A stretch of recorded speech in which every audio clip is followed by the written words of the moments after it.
evening, and welcome to the December 12th meeting of the Holliston School Committee.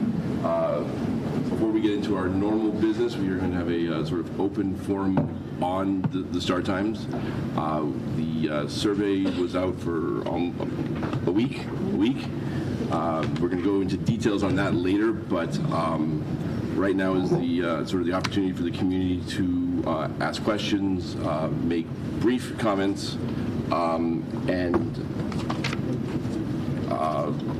let us sort of know directly what you're thinking. So I apologize, sound doesn't carry that well here, but moving forward, and please use the podium per Keith's request. So we'll get right into it. I'm going to start, and what I'll do is those on Zoom who want to make a statement should just use the raise hand function. I'll alternate between in the room and on Zoom, so if you could raise your hand now if you are interested, that would be great. So first up is Barbara Ryan.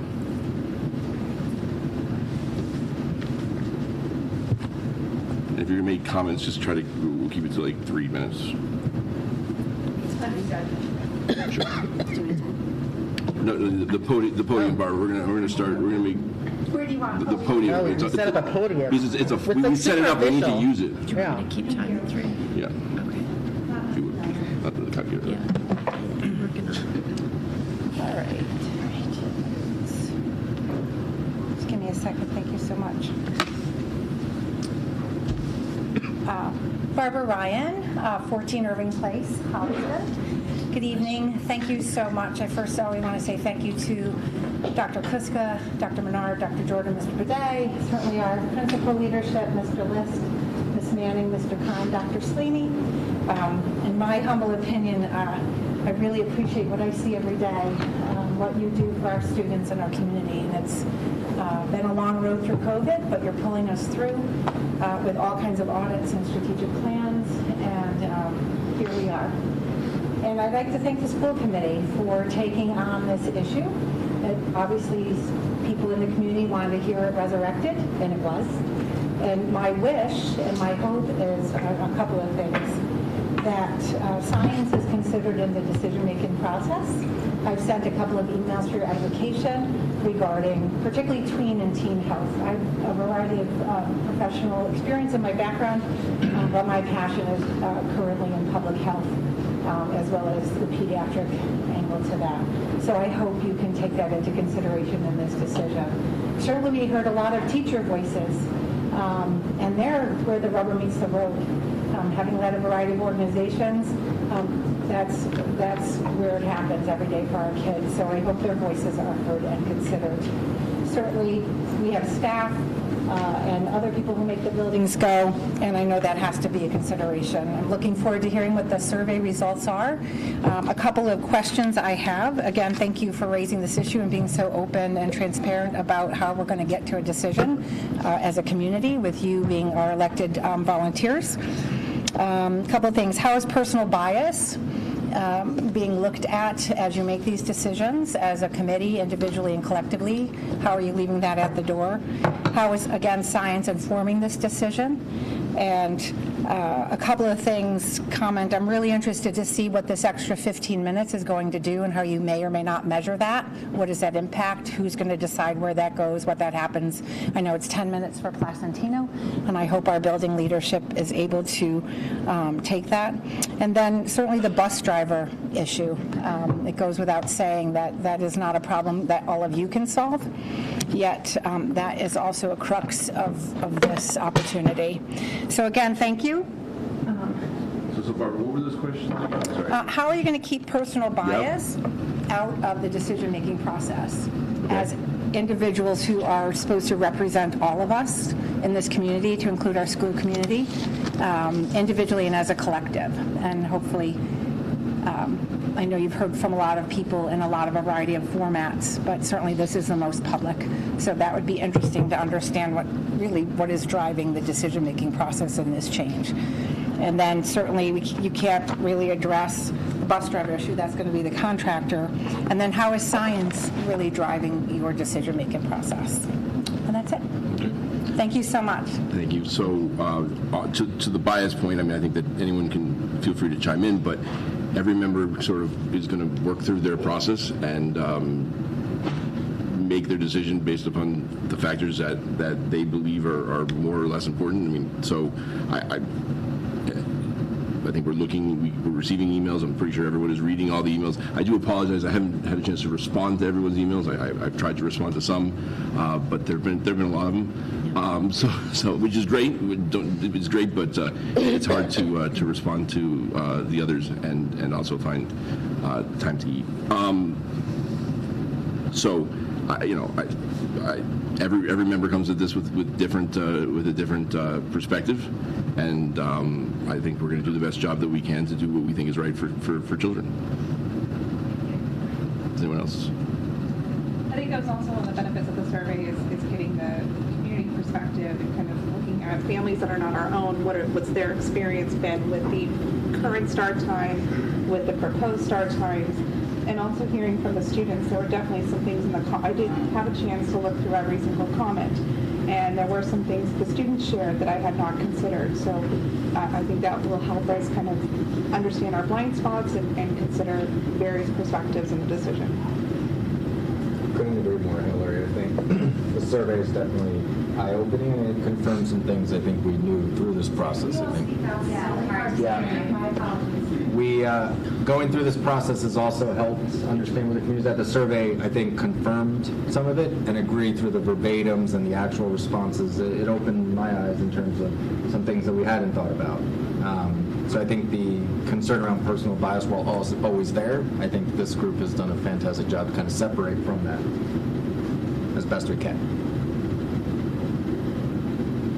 I think all of our focus has been on what is best for students, and obviously looking at the science was something that no one was looking to reinvent and revisit the idea of the science necessarily behind teen sleep, children's sleep, and their best times for learning.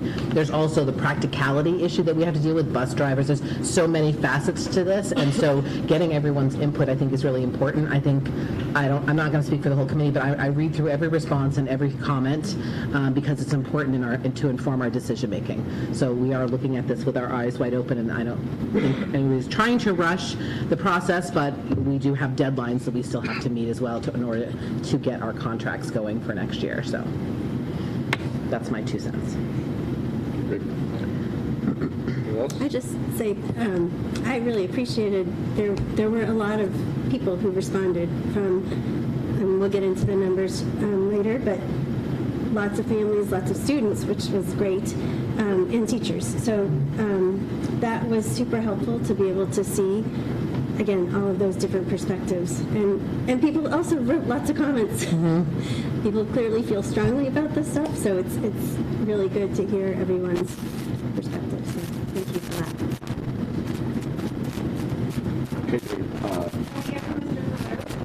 Sure, yeah. I don't have any personal biases. Having not gone through the school day yet, not having a son within the system, I'm keeping a very open mind throughout this process. So I assume we're not going to be voting on this tonight, so please keep your comments coming as we go through this process. Thank you. Yep. Okay. Is there anyone on Zoom who wishes to ask a question or make a comment? Okay. You can chime in later too if you want. Carrie?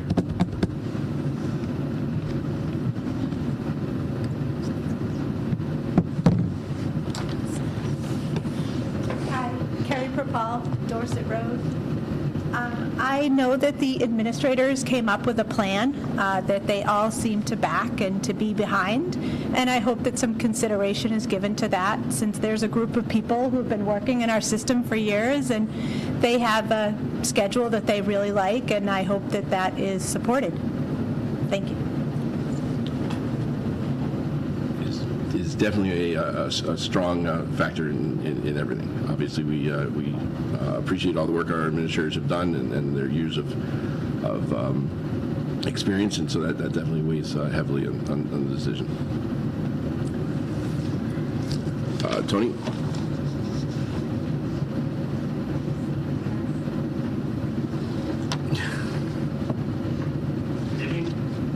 Tony San Germano, 29 Pondview Road. I'll be short and sweet. As a parent, I'll say I was pleasantly surprised to hear that we could have the elementaries and the middle and high schools go on the same schedule.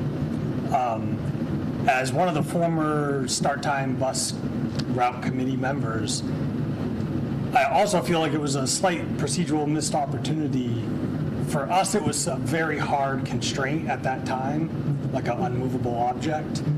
And I do think there's a bit of a missed opportunity where we had teachers, parents, administration all gathered together to be able to debate and discuss the merits of these different options and then try to come up with at least what would be potentially a preferred solution that could then be recommended.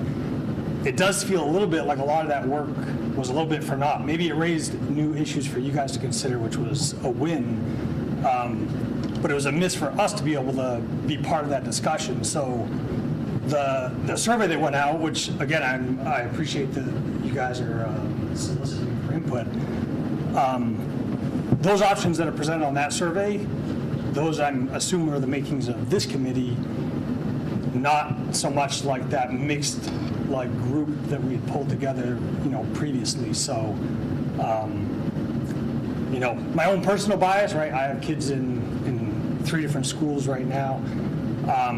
I would potentially have juggled those things differently on that survey for consideration. So, and I'm sure there might be people in this room that similarly would have juggled it maybe differently for consideration. So, you guys have put together options, and that's what you asked for input on.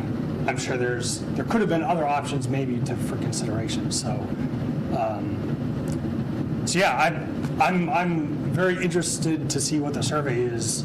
I do kind of wish that we could have seen that and then potentially had a chance to discuss and comment as the public. So we're like giving our input now preemptively, and then we kind of sit quiet and we're just observers after that. So, but yeah. Well, as Joe said, it is, he said it definitively, though it was technically on the agenda. We could vote on it, but I don't think we will. But assuming that we vote on it on the 19th or whenever we agree to meet next before we go on break, there will be additional public comment. So, but I was hopeful that the public comment now would not be about the survey results, but would be more about the subject matter itself. So, but as far as the work you did, I mean, I think I said this last time a couple weeks ago. It was very important, and I think we've used that as part of our deliberations until after the committee, that advisory committee had voted. It was still a rock, right? That still was not a viable option. It was something that the principals had been sort of working on and batting about, but there were a lot of hurdles. And because it had been something that had been, verboten for 5 years, the last thing I think anyone wanted to do was sort of put out false hope and give people a false sense that something may be happening before there was real sort of belief that it was really a possibility. So I really appreciate the work that the advisory committee did. And would it have been better had we had that information? So yes. But we have a timeline that we're working with, and so. Yeah, then my last thing would just be my own personal bias. This is potentially not a popular opinion, but I'm very much in favor of early start times and early end times for the district as a whole. I have a high schooler right now. He's graduating, so his vote doesn't necessarily count here. But if he was given the choice, he would be going as early as possible on the high school side. I know it's not potentially aligning with other opinions and data that's out there, but as a parent and on the parental bias and just like you're running a household and everyone has like 1,000 things going on, later ends to the district is not super popular. Yeah, that's it. Great, thanks. Lindsay.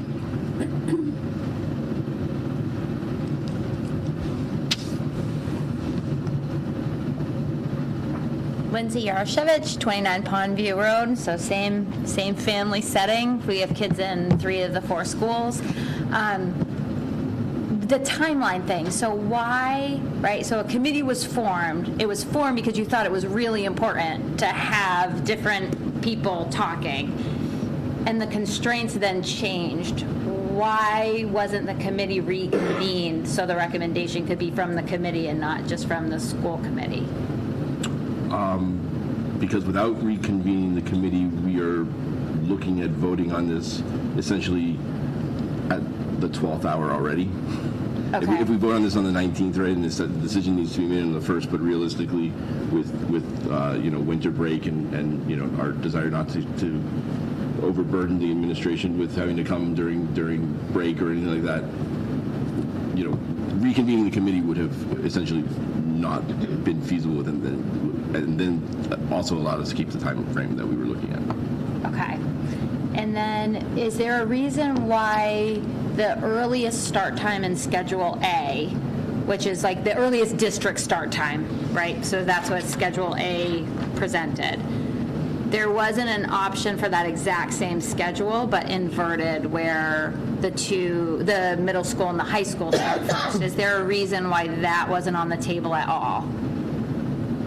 Because if you wanted the other two, right, if you were like, gosh, I'm someone that's voting for middle and high school starting before the youngest learners, right, but I want an early district start time, that option wasn't available. Yeah. So I feel like from some of the work that the committee did do, the school bus start time committee, they gave us parameters such as this. District A is not to start before 7:30 a.m. nor after, and not end after 4 p.m. And number 4 was high school and Rams should start no earlier than 7:50 a.m. So I think what you just proposed was the high school and Rams starting at 7:30 a.m. Is that correct? Right. That would be outside the parameters of what that school start time group had given us, right? Those survey stakeholders for feedback, that was something we included in it. The scheduling of schools should be thoughtful around student sleep, limit the impact on teacher retention, and limit the impact on after-school activities, including jobs and extracurriculars. But number 3 there was not to start Rams in the high school before 7:50. That came from the committee that had the constraints that no longer apply. Do you that's the only point I'm trying to make, is that ultimately that, and I came to a number of those meetings, a lot of the things that were discussed, if the conversation went a certain way, it was tampered down because it was like, well, that's a constraint that's unmovable.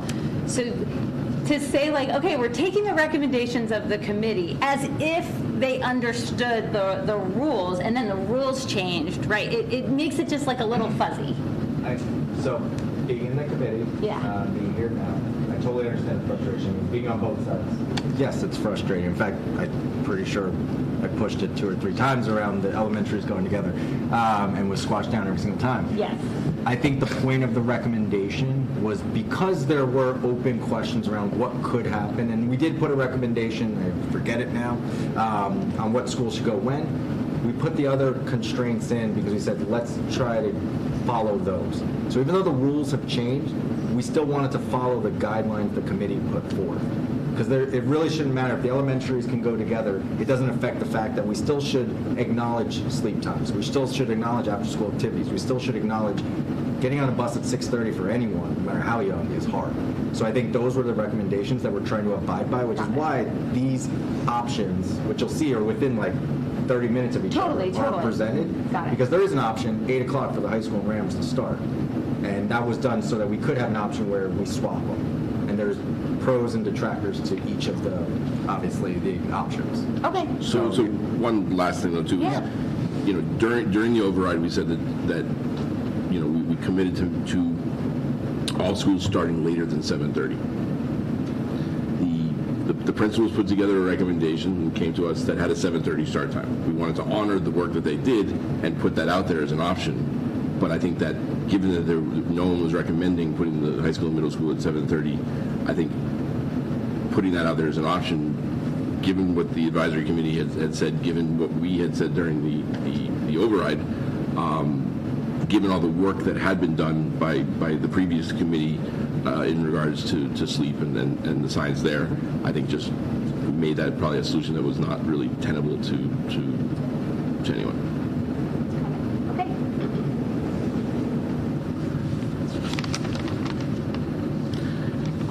Anyone on Zoom? Check back in. Public comment from Zoom or questions. Use the raise hand function, and you can do that at any time. Okay. Jess.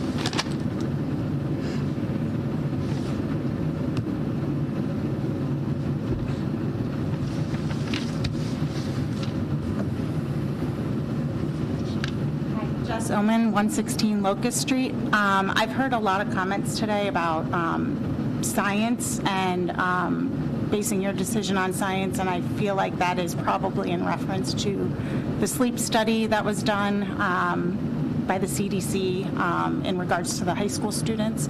And I already emailed the school committee members, but I just wanted to reiterate here that I hope you also take into consideration the recommendations of the CDC and the American Academy of Pediatrics for very young students who typically the recommended sleep is 10 to 12 hours for those guys, and a 7:30 start time. I know at least for my family, we have several things going on in our house, including ADHD, anxiety, depression. All of these things worsen when you don't get adequate sleep. My kids sleep 11 hours now. A 7:30 start time would mean they need to wake at 5:30, which means they need to be in bed by 6:30 p.m., which is simply unrealistic for us, and I think a majority of families. And I just hope that you will take that into consideration as you make your decision. Thank you. No, great. There is a lot of science, and it's not just around sleep, but there's a lot of science around, kids' after-school activities and the ability to participate in different things for social and emotional well-being. So it's science is definitely more than just a start time. I think that this is one of the reports that is out there basically said that, I think it came up with 8:30, 9 o'clock is the ultimate, right start time for a high school. But then it said, but recognizing that this is a balancing act between making sure that you're doing what is best for the whole child, and not just one individual point. I think if we focus too much on one thing, you miss the rest of it. Exactly. Thank you.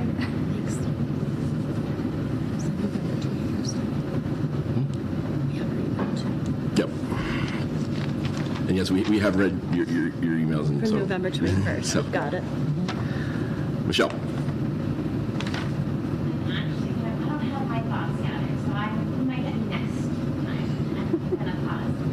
I'm going to miss it, though. I know. I can say thank you for the survey and the time that's put into that. As someone that looked at these survey results for something else, I know that that's a lot of work. So I'll say thank you for that part. And then I'll pause for now. Thank you. Okay. Beth.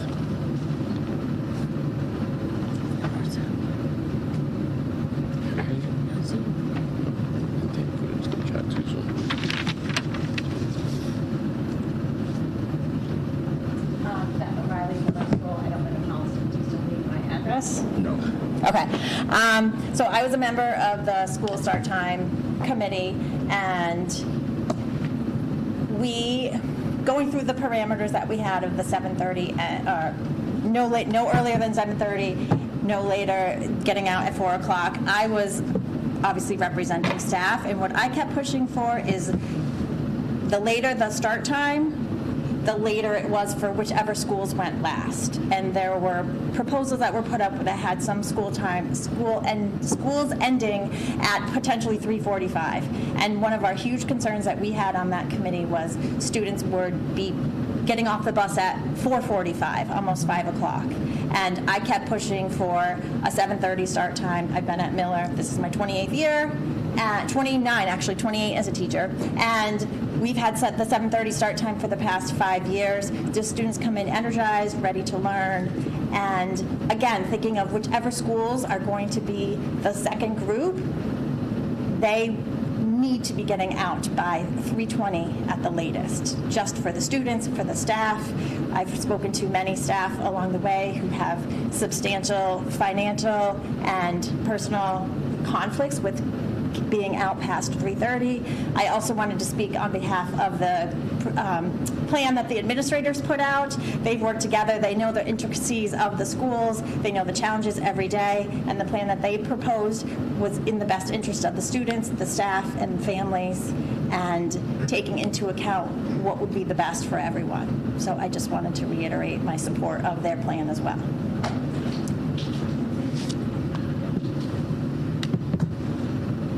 All right. Check back in with Zoom. Talkative group. Okay. We've reached the end of the people who pre-signed up, but this is an open forum, so if anyone else does want to come up, there you go.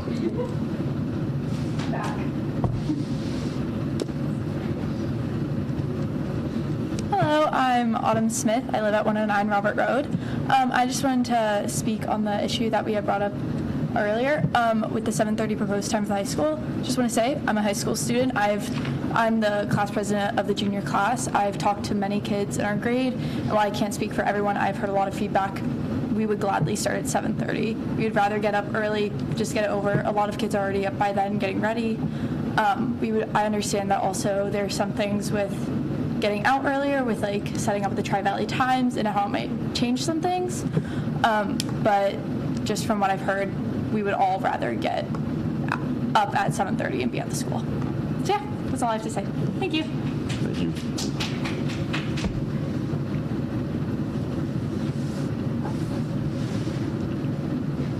Anyone else?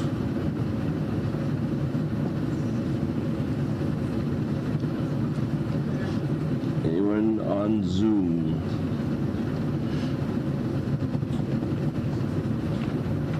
All right. Well, we will close the open forum. Sorry, can I say one more thing, or is that not allowed? You can tell me. Come right up. It's just a survey thing. Lindsay Archevich, 29 Ponte Road. One of the interesting things about the survey is you couldn't see all of the times until you took it. So I would just advise, like, what's really helpful in survey practices is not like saying how you felt about something before you knew the other ones. And so I would just say, as we do further designs, it's super, super helpful for the survey taker if you can see them and then answer. That's it. Thanks. We'll just blame Keith for that, right? Just blame Keith.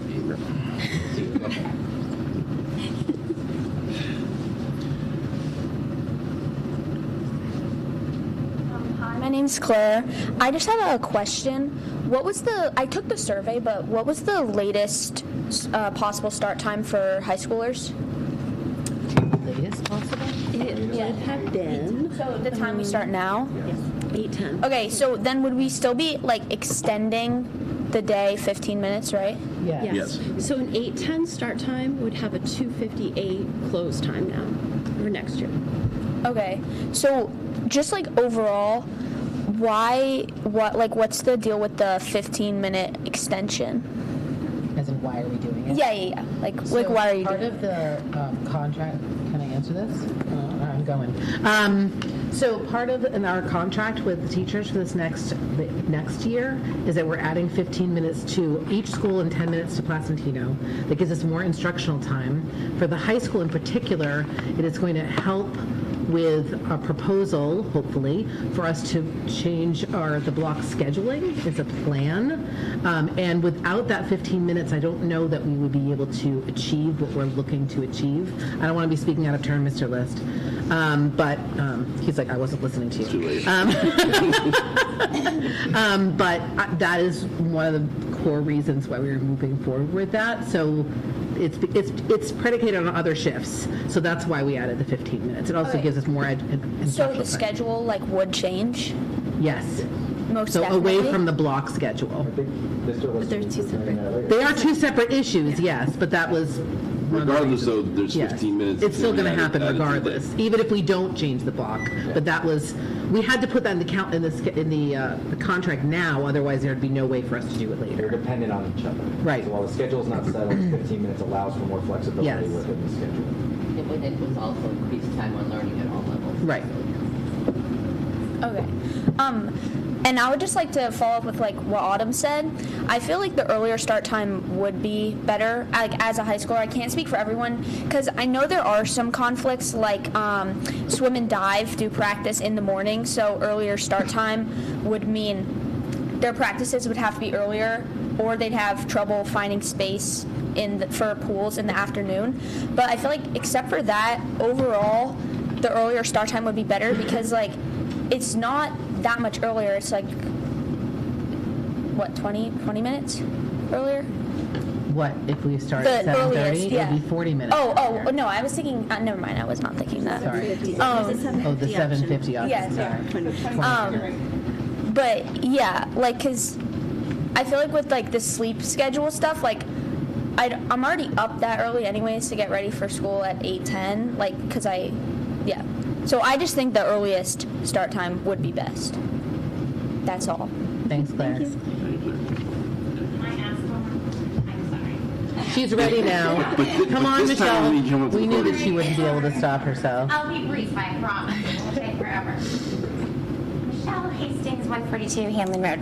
I am very much in support of our professionals. They are our professionals. The schedule that they put forth, I do think that there's just, I really do hope that that's being even weighed a little more heavily. One question I do have is in regards to, is there any thought to the fact that if the high school goes first and, I'm sorry, high school and Rams go first and Miller and Placentino were to go after that, is there any discussion about how are you going to get the kids to their sporting things? Like those buses will be used for driving those Miller and Placentino kids home, and it's going to be, I mean, I feel like that's one of the things we were talking about as being an important thing. I know in the committee that we talked about that a lot, that after school things is something to factor in there, and I just think that that's something to seriously consider. Like we already have an issue with getting kids to their sporting events, but if we're driving all the Miller and Placentino kids home and then trying to get them to their sporting events, they're not going to happen. It's going to be a huge problem. So is that something that is being considered or talked about? It's something that I believe we'll have more of a discussion on tonight, and we're aware of, and considering how many buses we would need for each of the runs, and then where those excess buses come from, and even getting down to what is the cost of all of that. But absolutely, it's something we're going to. And if we can't get all those bus drivers, is there like I mean, I definitely am very, obviously everyone's concerned about the bus driver shortage. It just is concerning that we can put all this out forward and then we don't have bus drivers, and then where does that leave us? Like, what are we doing then? I'm not driving a bus. I work with all your children. Those people driving those buses, women, men, all of them, they're amazing. But I don't know. Sorry, that was my only thought process. Couldn't let it go. All right. Thanks, Michelle. Thank you, Michelle. Anybody else? Okay. We will move on to our regularly scheduled programming. Okay, so we do have so just added, it's on the agenda under gifts, but we got them late, but CPAC has generously provided a list of gifts, and they're in your folder. I think how many? There are 10. So what I'd like to first do is just make a motion to amend the consent agenda to include the CPAC gifts under the gifts agenda item as part of that. Is there a second? Okay, all in favor? All right, then I'll take a motion to approve the consent agenda. Oh, hold on. Aren't we supposed to wait until 7 to start? I was wondering that too. We're really supposed to wait until 7 to start ours. Those are general guidelines. I'm saying some people may not be chiming in because it says we're starting at 7. I don't think time will be an issue. Yeah. Moving on. Plus, no one wants to hear about the budget, so we'll just go into that. Yeah. So, do we have a... Just move it on. We're all set. All right, is there a second? All right, all those in favor? All right, that carries. Thank you.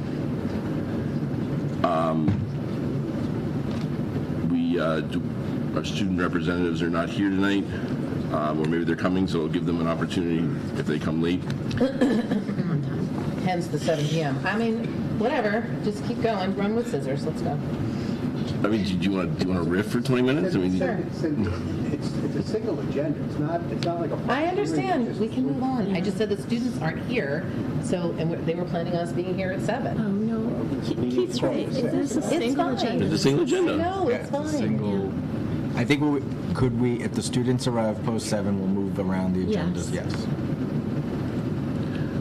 We'll do that. Yeah, We'll just revisit them when they come in. Yes, as I just said. I know. Okay. Frank, do you have any Can't school win. committee comment? No, I can't win with you. I know. And I can't with you. None at this time. All right. Hillary? No, thank you. Joe? No, I just wanted to thank everyone for their comments and questions this evening. Like I said, please keep those coming as we deliberate and think about this process. But we closed the surveys, correct? Right, but they can still email us. No, I just wanted to be clear. Yeah. Okay. Sarah? Okay. Comment. I have one comment. I just wanted to congratulate former school committee member, 3-term school committee member, Stacy Raffi, on winning the Humanitarian Award, and she got a citation from the state, and I think it was very well deserved. Tina Hine awarded her this award, and congratulations to Stacy.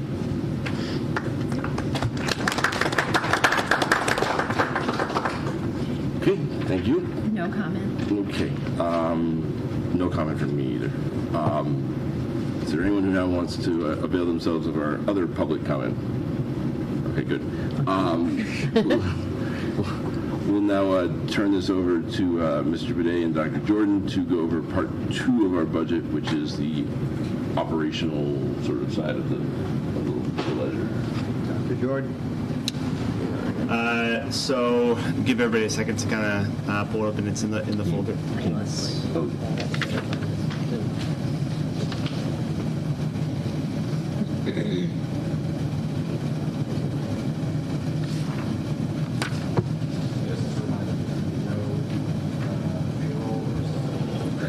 Right. Special ed will come in January. I mean, payroll a couple weeks ago. Is somebody going? Are you going?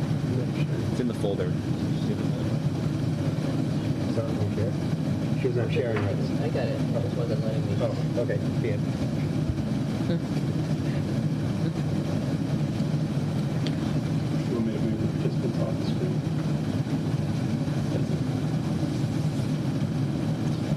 All right. As was just said a second ago, this is part 2. This is not including payroll, which is the first part that was presented on a few weeks ago. And then part 3, which is special education costs, will be presented on January 9th when we return back from the break. So this is kind of the stuff, everything else that exists within the district. Overall, you're looking at within the things that are non-payroll and special education, projecting a 2.62% increase from the prior year. That equates to about $140,103. These are kind of our major areas. If you look at the admin technology district-wide, this is kind of your instructional technology.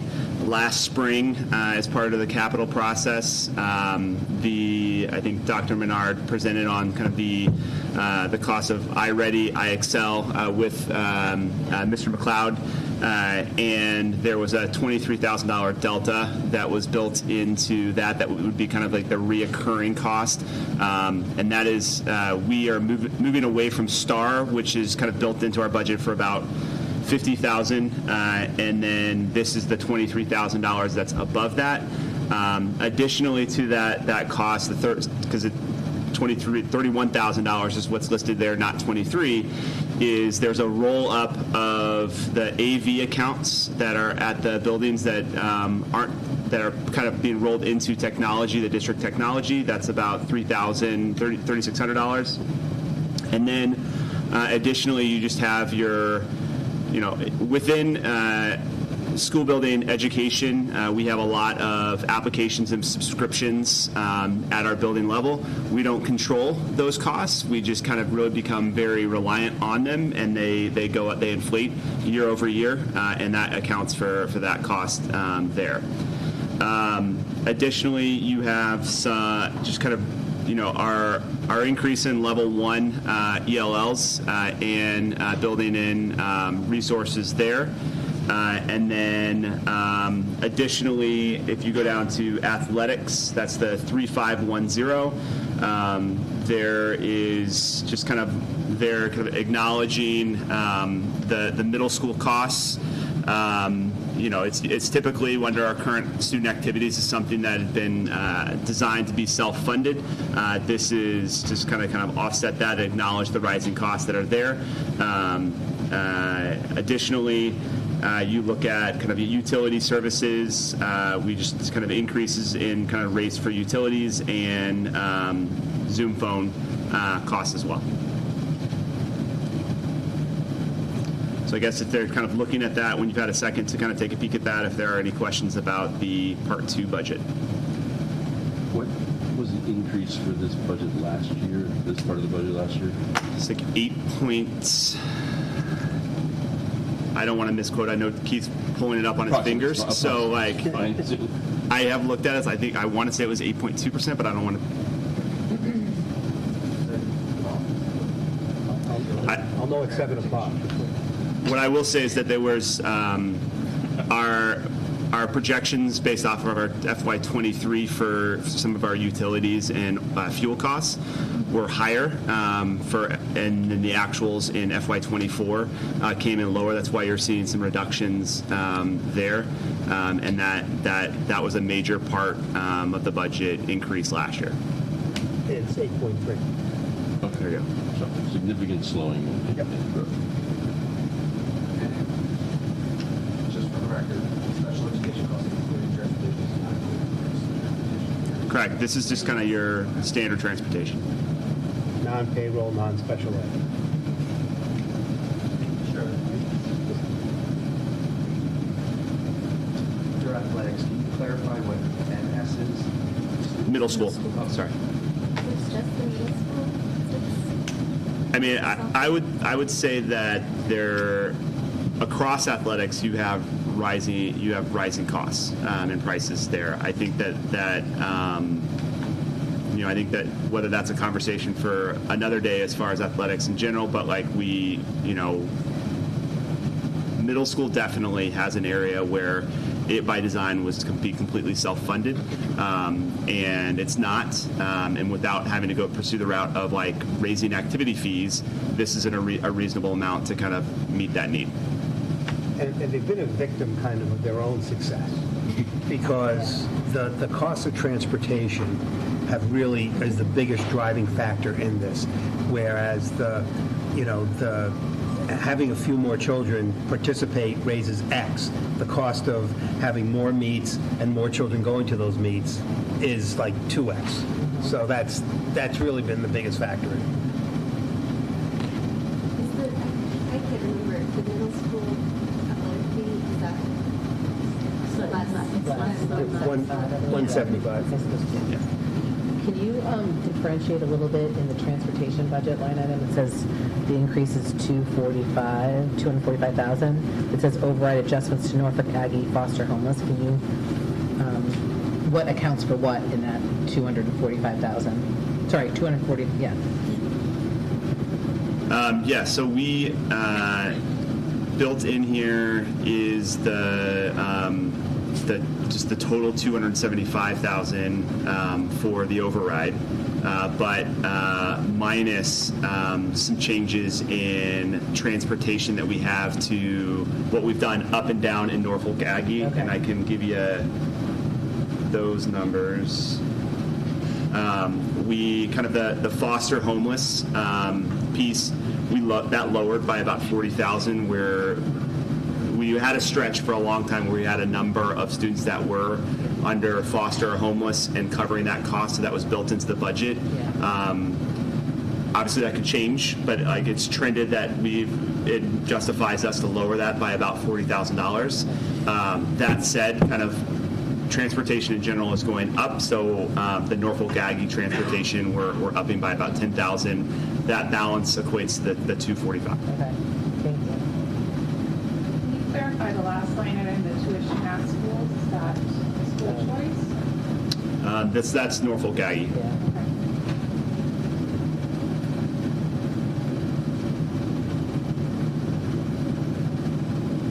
And we went through this in budget yesterday as well.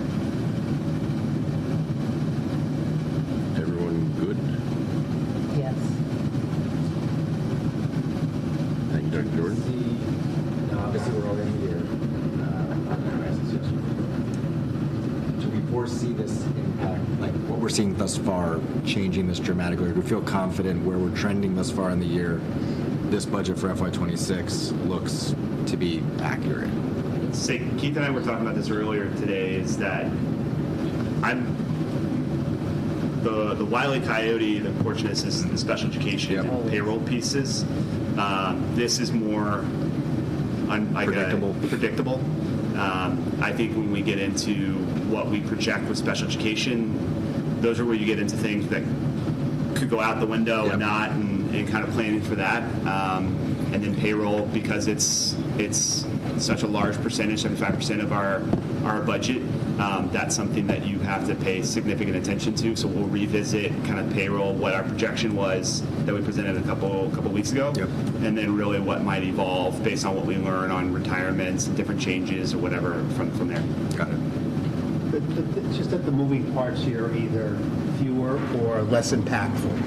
I mean, we haven't locked in fuel oil prices yet. That happens in the spring. We do 110,000 gallons. We're not going to miss it by $1, even though we did one year. But that's true. We did. $1 gallon. Gallon. Not $1. $1. Yes, $1 gallon. We obviously have no visibility in Norfolk Aggie yet. I mean, this early in the process, we're putting out our best estimate in it, and again, doing it with fidelity. Could they change? Yeah, they will. I get it. But ideally, if something's going up by X percent, something else will go down by Y percent. The net of it will be negligible. So. And just for anyone wondering why we're doing this now, if there's so much that can change and there's so much unknown, the town administrator sort of set up a budget process for the entire town. All town budgets are due to the town administrator, but I believe by the end of January, though, the schools have received special dispensation to do it by the middle of February. And so we've got to work through this, and we do, priority needs. Dr. Cussman puts it all together to make her recommendation, and that's actually what goes to the town administrator. This is the starting point, but and then we do the work. So it may seem very early, but in fact it is. It's never early. Right on time. It's our normal pace. It's just right. Right. I mean, when the governance committee came forward, and yes, when the governance committee came forward and was pushing actually for the budget to be completed actually earlier, there may be somebody who's at this table who informed the governance committee that the earlier you ask for a number, the worse the number is going to be. Because we have to build in more cushion then. So, there were people at this table that informed them of a lot of things. I understand that, but I can only speak for the one person who spoke that I know. Yes. Anyway, they got a lot done. Any more questions? We can go into the whole history if we really can go 4 more minutes to go into it. So with special education housing coming up January 9th, and that has a significant impact, like payroll, are we being conservative, or we're building buffers in knowing where the trends are going? Meaning, if we do have to submit a budget, let's make sure, hey, we have some buffer. It's always good to come in a little bit lower at the end versus say, hey, we need more money. So how are we looking at it? We do track kind of who are our big costs for special education, and what are some of our big costs. What are potential concerns that we have on the radar, and then also kind of what are some of the trends in the state budget, because that has significant impact for us as far as circuit breaker and some of that transportation reimbursement for us. So you kind of budget projecting what what's going on at the state level, but then also what do you have kind of going on inside as well. So. And I think, too, even though it's still uncertain, if we budget too high, then I'm going to have to present offsets for that, because we already know that the town's not going to be able to come up with a significant increase this year, given that we just had an override. So the offset's got to come from It's a somewhere. fine balance, right? You don't want to say you need this money now. And Frank, it's why we do carry revolving accounts in a number of different areas. We have a year's worth of circuit breaker, things of that nature, so that, again, if something, I don't say catastrophic, I don't want to be dramatic here, but if something didn't go the way that we had planned in the wrong direction financially, we do have avenues to go into. Yeah, on the short term. Yeah, got it. Well, January 9th will be fun. We did make a commitment to balance our budget to 3.25 on a sort of on a level service basis, absent unforeseen sort of craziness. But so that's the goal. That's the least predictable budget. Yep. So that's why we try to get the latest. All right.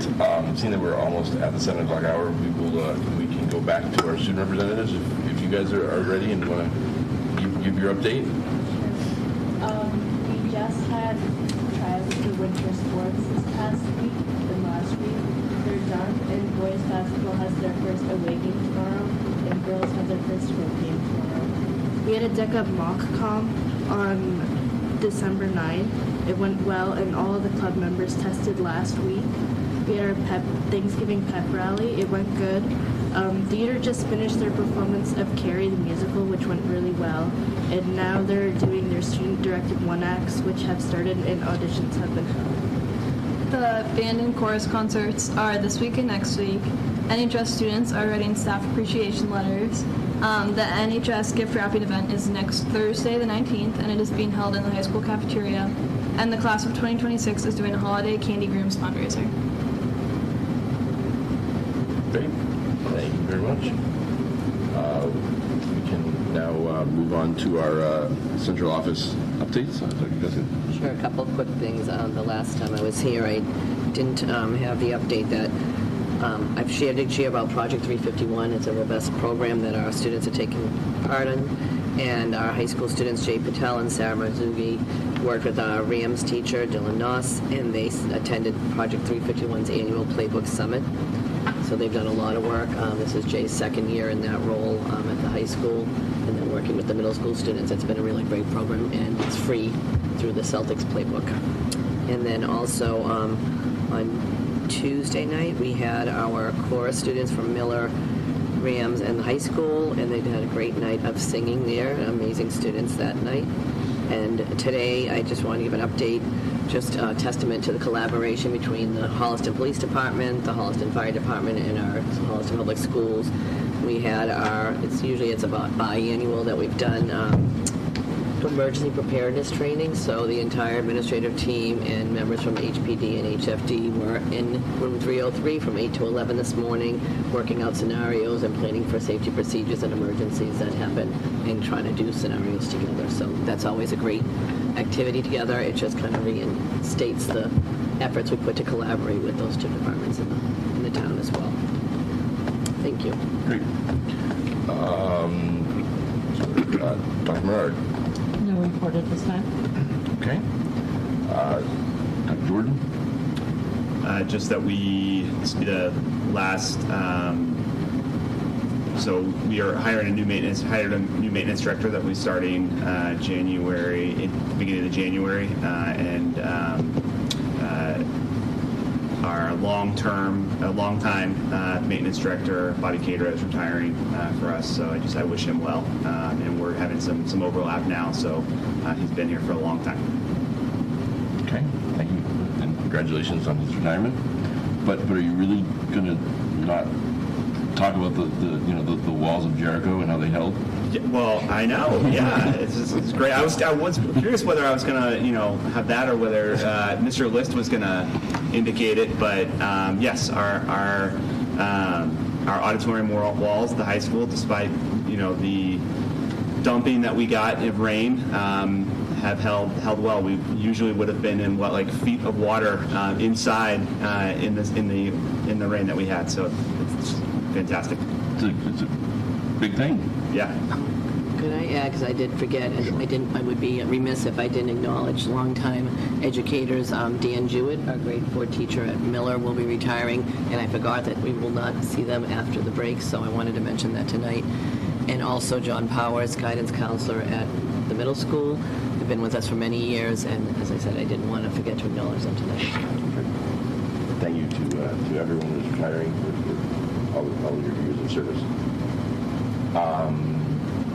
Okay. Good. All right. Moving on to the reports from our subcommittees, communications. Okay. Policy. Our next meeting is December 17th, which is next week, at Central Office at 4:15. Budget had a meeting yesterday. We went over part 2. And our next meeting is January 6th at 5 p.m.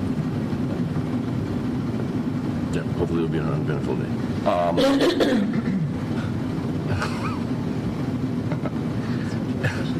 And then superintendent evaluation. Yep, so tonight in your packet are Dr. Kuska's goals for the 2024-25 school year. The superintendent subcommittee met and reviewed over the goals with Dr. Kuska. Further, we agreed that we would meet monthly with Dr. Kuska to review progress on her goals. And they're in your packet to review if you have questions or concerns or things that you want to add. Otherwise, I would entertain a motion, hopefully, for people to approve them as presented. Are you the chair now, too? Sorry, go ahead. You go ahead. Actually, not sorry. Just go ahead and you do it. Are there any comments or questions or anything that anyone wants to go over regarding the goals? I did have one question. In the goals that were in the packet, so I see a student learning goal, a professional practice goal. Is there, I wasn't sure if I missed it, a district improvement goal? So we did district goals are already presented at the beginning of the year. Thank you. And hers are supposed to align with the district goal. We do district first, then the superintendent's. Any additional questions? All right, so I will entertain a motion to approve Dr. Kuska's 24-25 goals. Moved by Cynthia. Second. All in favor? Thank you. Thank you. Thank you. Mr. List.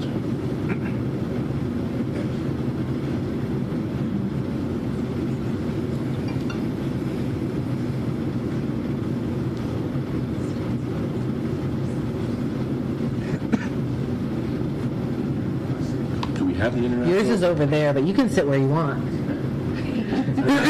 One of the Davids. There's a lot of Davids. Do we have the international trip stuff? Or we? So I have the info now, and I have all that, so I just have the piece here if you wanted to look at it. I didn't want to see it. I was going to see it. What's that? I thought it was going to be in our packet, so I was. No, I just got it today from. That's okay. I apologize. It's all finally settled. And then, as I was saying last time I talked about it, we had to end up opening a second same trip because the interest ended up with 64 students signed up to go. But it's a trip to Japan. Each of the trips has the trip. There's a trip to Italy coming up in April, and then this trip to Japan is about hands-on experiences. And we're going with EF Tours. Everything's booked through there, and the students are visiting cultural sites. They there's a day at Disney. Why not? While you're there. And then there's a community, all the trips that we take have a community service aspect to give back to the communities where they're visiting, and so there is a community service aspect of the trip as well. But these are the details of the trip. And so you need a vote from us to just approve. Just approve, yep. Do we get to sign up as chaperone.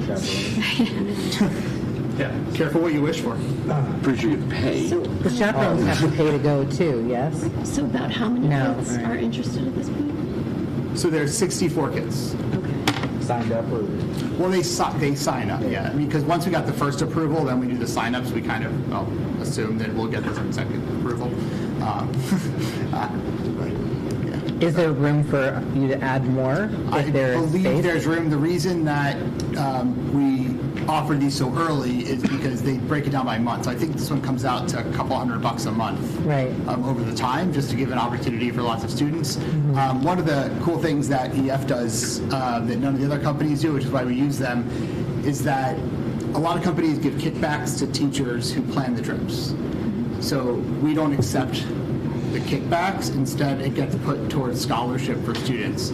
So our first trip to Italy, for every student, we get X amount of dollars, and then we will have a pot from EF to be able to give scholarship to students. So for this first trip, we did not have scholarships, but for this trip and then any future trips, we'll have a pot of scholarship money to work from. It's all determined, it's all through EF, so we don't determine the scholarship, but it's need-based, and there's an application through EF, and EF also does offer students the opportunity to apply for up to $1,000 in scholarship as well. So, in theory, you could probably be looking at, for a student who needs it, $1,500 to $2,000 off the cost of a trip to make it more affordable when you're thinking about paying for that over time. And when you say kickbacks, I believe you misspoke and you simply meant subsidized, right? No, you get these trips give money back to the teachers who plan the trips. It's a kickback. They get paid. Okay. But they're not allowed to. No, our teachers do not accept. That's what I'm saying. So the money that'll be used, that was the whole point. Other states? Yeah, we don't do that here. We don't do that. Yeah. State ethics would not allow it. Yes, correct. That's good. So we're not doing kickbacks. I wouldn't have said it if we were doing it. Because if you talk about kickbacks, it's like Fight Club. So just to be clear, the reason I actually brought it up out loud and said it is because if you ever look online, anybody who's online and sees ads for EF tours, it very clearly says, you want to take your students, we'll give you this. Like, it's very public that they do that, and so I just want to make sure people are aware that our staff doesn't accept those when they see those ads. All right, so I'll entertain a motion to approve the 2026 trip to Japan. It's been on our agenda for about 3 months. No, I'm really excited that there's that many students that are interested in it. I think it's a great opportunity for them, and I'm glad there's some level of scholarship money available. It's still a very pricey trip. Yeah. I would just say if there's ever an interest, or there are some great domestic trips too, where the price is substantially lower. There's civil rights trips where kids can go down south for like 6 to 7 days and see major historical sites that might come at a substantially lower price. Just looking at this through the equity lens, because this is a high price tag, but I am excited for the 64 students that have an interest in it, and I'm glad there is scholarship money available, but I'm set up for this, but I do think it's important for us to be looking at other trips as well. Absolutely. For any community members that are looking to set up scholarship funds, I mean, this could be a great thing for anyone who wants to make a nice big donation.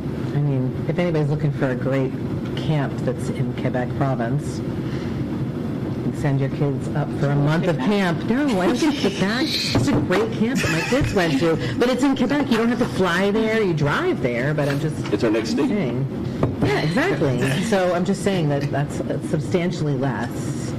It's like half for a month. I'm just saying. I'd say okay. They're very open about it. Okay, so did somebody move this? No, I'll move it. That was point well taken, because this is, honestly, when I hear about all this economic anxiety, and then I think, oh, we're just going to spend, it's like $5,000 for 9 days is a lot of money, so I just was kind of gobsmacked by it. I know. Okay, to. I'll second it. Okay. Who first did it? I did. I first did it, but I just was, right. I wanted to support Dawn's interruption. All those in favor? Okay, that passes unanimously. All right, Mr. List. So now the other topic that is on everyone's mind is, do we have an update for us on the high school schedule committee? I do. So we've been working for the past few months to try to come up with a proposal to bring to school committee. And so just today we were able to, the HFT was able to send out a survey with 5 different schedules on it. Schedule structure, sorry, because they have some movement you could do for feedback from the staff, which is very exciting. It really moves the work forward. And then what we're going to be doing is sending out the same survey out to students and to families on Sunday. And then in the letter that goes out with that, we'll be inviting, we'll have time during DSB this week to meet with students to answer questions about what it would mean to have a different type of schedule, to answer questions about the schedule structures, and then I'll be making myself available for parents or family members on Monday through Thursday at different times, a couple of times after school and a couple of times before school for anybody who wants to come meet with me. This will be plenty of time for people to come. I know it's a quick turnaround for folks to think about because there is a proposal due, but that proposal is then brought to the school committee for questions and to be looked at more deeply. It also gives us time to talk to students and families again, and then again it goes to the HFT for vote after that. So there is time still in there, even after that proposal, to look at it and to have some larger discussions as well. But the goal is to be able to bring a schedule forward, I guess, next week, because that's only time before break. So, Mr. Liz, were you at liberty to share those?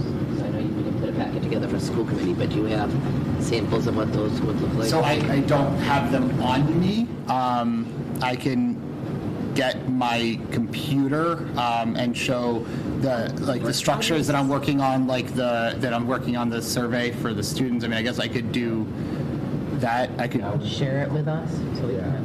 Yeah, if we could. I can project it. Right? Well, yeah, if he can send it to you, or I don't know if he has access to the packet, but we can put it up there. I mean, personally, I know the incredible amount of work done, but we are December 12th at 7:15. And the surveys just went out today? The survey went out to HFT, and then we'll send it out to students and families this weekend. And then by Thursday we'll be reviewing. So I think it's important we see the options tonight. Okay. Just so we can get comfortable with, okay, what's out there. And kind of aligns to the start time stuff. We really have one meeting left this year, I think, right? Dan, one more meeting this year. Just one, please. Right? Or are we meeting on Christmas Eve too? Tentatively, just one more meeting. Okay. So not a lot of time. Do you take a short recess so I can get my stuff together? Well, we have other things we can move on. You need some time to get your thoughts together. Thank you. Okay, so do I have to send it? You could email it to me and/or print out copies for them. I'll email it, and then is it present? Is that how I can do that. Yeah. Okay, that's fine.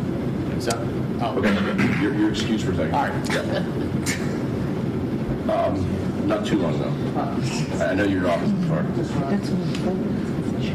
All right, so while Mr. List is gathering that, I just wanted to bring the town sort of DEI policy committee back. We had sort of discussed it. The start times? Yes, because that's a longer conversation, so we'll get back to that.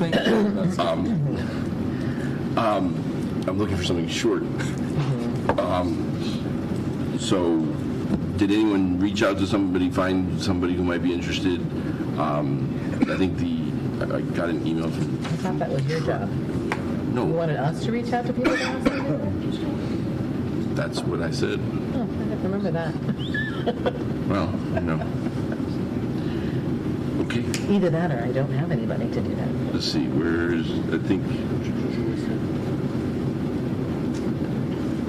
Travis was looking for letters of interest through the 16th. Then the select board was going to decide, but they had sort of tentatively set aside 2 spots for school committee or school representatives. It didn't have to be us. Again, I think that we do have our own policy process. So I don't necessarily, and we have a few other things going on, so I'm not sure committee members, but again, we talked about finding anyone. Did anyone have any chance to have any conversations with anyone? No. Okay. So, Can we get a brief extension and figure this out next week? I will go back to Travis and ask him to see if we can have them till the 19th. Anyone watching tonight who may be interested, you can reach out to us. There's information on the town's website, and I believe it was sent out in an email blast today. I've got a few. It's on. If you go to the. You mean from the town administrator? Yeah, well, there's no, not from us. No, from the town administrator. So if you go onto the town's website, so townofholliston.us, under the news, there's a get involved committee members needed, and the second one is the policy advisory committee, and you can click on that and get more information about that.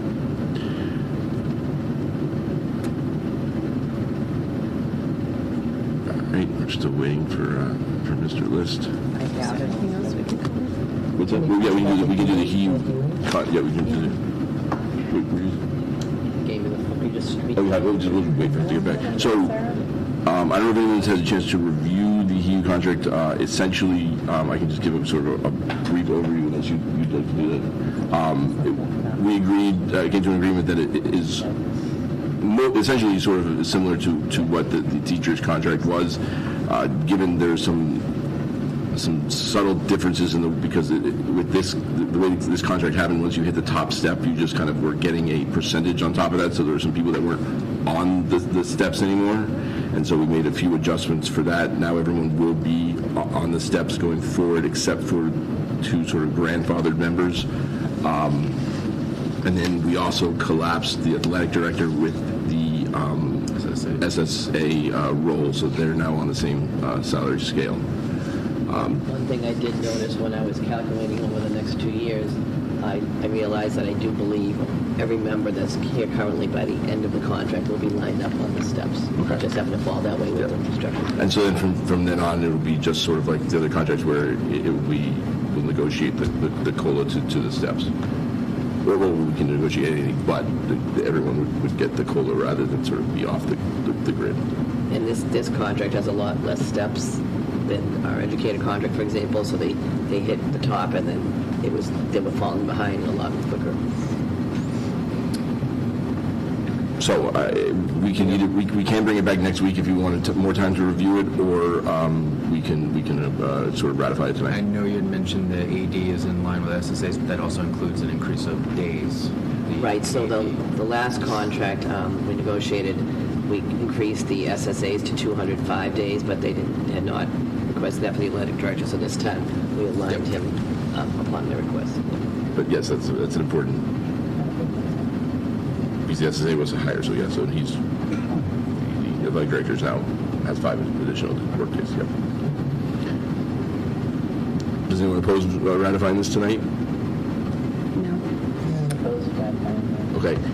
So I'll entertain a motion to ratify the successor HEAU collective bargaining agreement for the this is 24 to 27. And yes. Moved by Don. Second. All right, we'll do a roll call for this. Simply we have to do it for collective bargaining. So Frank? Yes. Hillary? Yes. Joe? Yes. Sarah? Yes. Cynthia? Yes. Dawn? Yes. All right, Dan and Emma, yes as well. So that is ratified. While we're here, I do not. Didn't we have someone for the maintenance? So yes, I received it. Oh, I thought we had appointed someone for maintenance, but not for nurses. Not for nurses. Yeah, I don't think we forget me. You're me. Okay, so that we, but I don't think we've done one for nurses. We don't have it on the agenda, so I don't want to technically do it tonight. We'll do it on that, since we're going to meet probably on the 19th. We can just do it then, because I think they're looking to meet in January. Yes. Right. Okay. I'll just let them know. So is short agenda.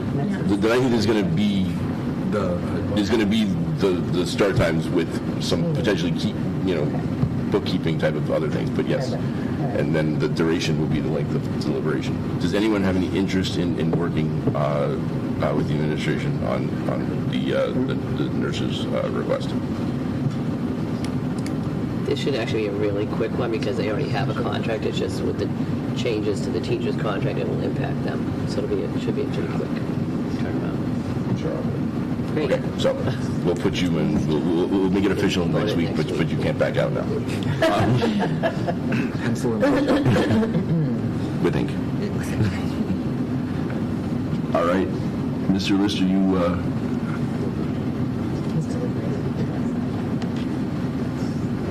Are you ready? I have it.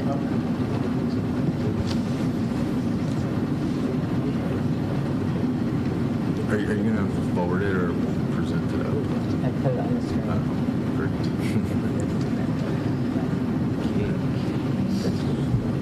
Can you make that bigger? Make it a little bit bigger. Minuteness.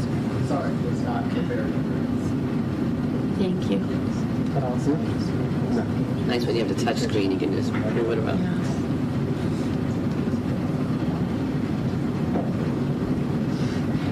So, as everyone's aware from my presentations last year and then talking starting in the start of this year, there were issues that need to be addressed within our schedule, namely really our student access to programs and classes and opportunities. Additionally, we needed to create continuity across content areas, and so looking at that, the committee really looked at these are different structures. So when you look at the minutes, you look at the times, those are movable pieces in some ways, where minutes can go.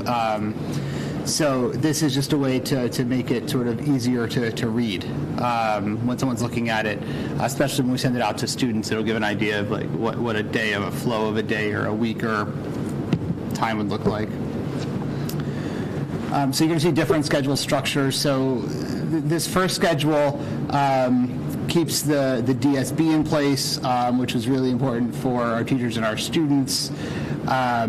When you see Monday through Friday, it could also be a rotation of 1 through 5, because if it's like this year where we have our only a few 5-day weeks, that would cause some issues. But if you just did like a 1 through 5, you could also just rotate them through. So what you'll see here is that it is A through H, which means there's 8 different blocks that students would have courses in. In this case, they're 66 minutes long, and they meet 3 times within that cycle. Currently, our students are meeting every day for 77 minutes, and even with the 3 days here, you end up with a few hundred extra minutes of time on learning. That's helpful from the 15 minutes and just from the percentage of time that the students are in classes. So if you just take simple math here, like right now they go for 90 days, 50% of the time. So 3 out of 5 days is it ends up being 60% of the time, and then you take the minutes. So it's just more. It ends up being more time on learning. And as I said, minutes are movable in there. The difference in this type of schedule has to do with the X block. As you heard from the students, we talked about start times for the buses, is that they're really busy after school. They're, to take tests, to do activities, to do meetings. When you have something like an X block, you can start to build some of that within your schedule. You can have time with your school counselors. You could have time to do meetings, class meetings that is a decent amount of time.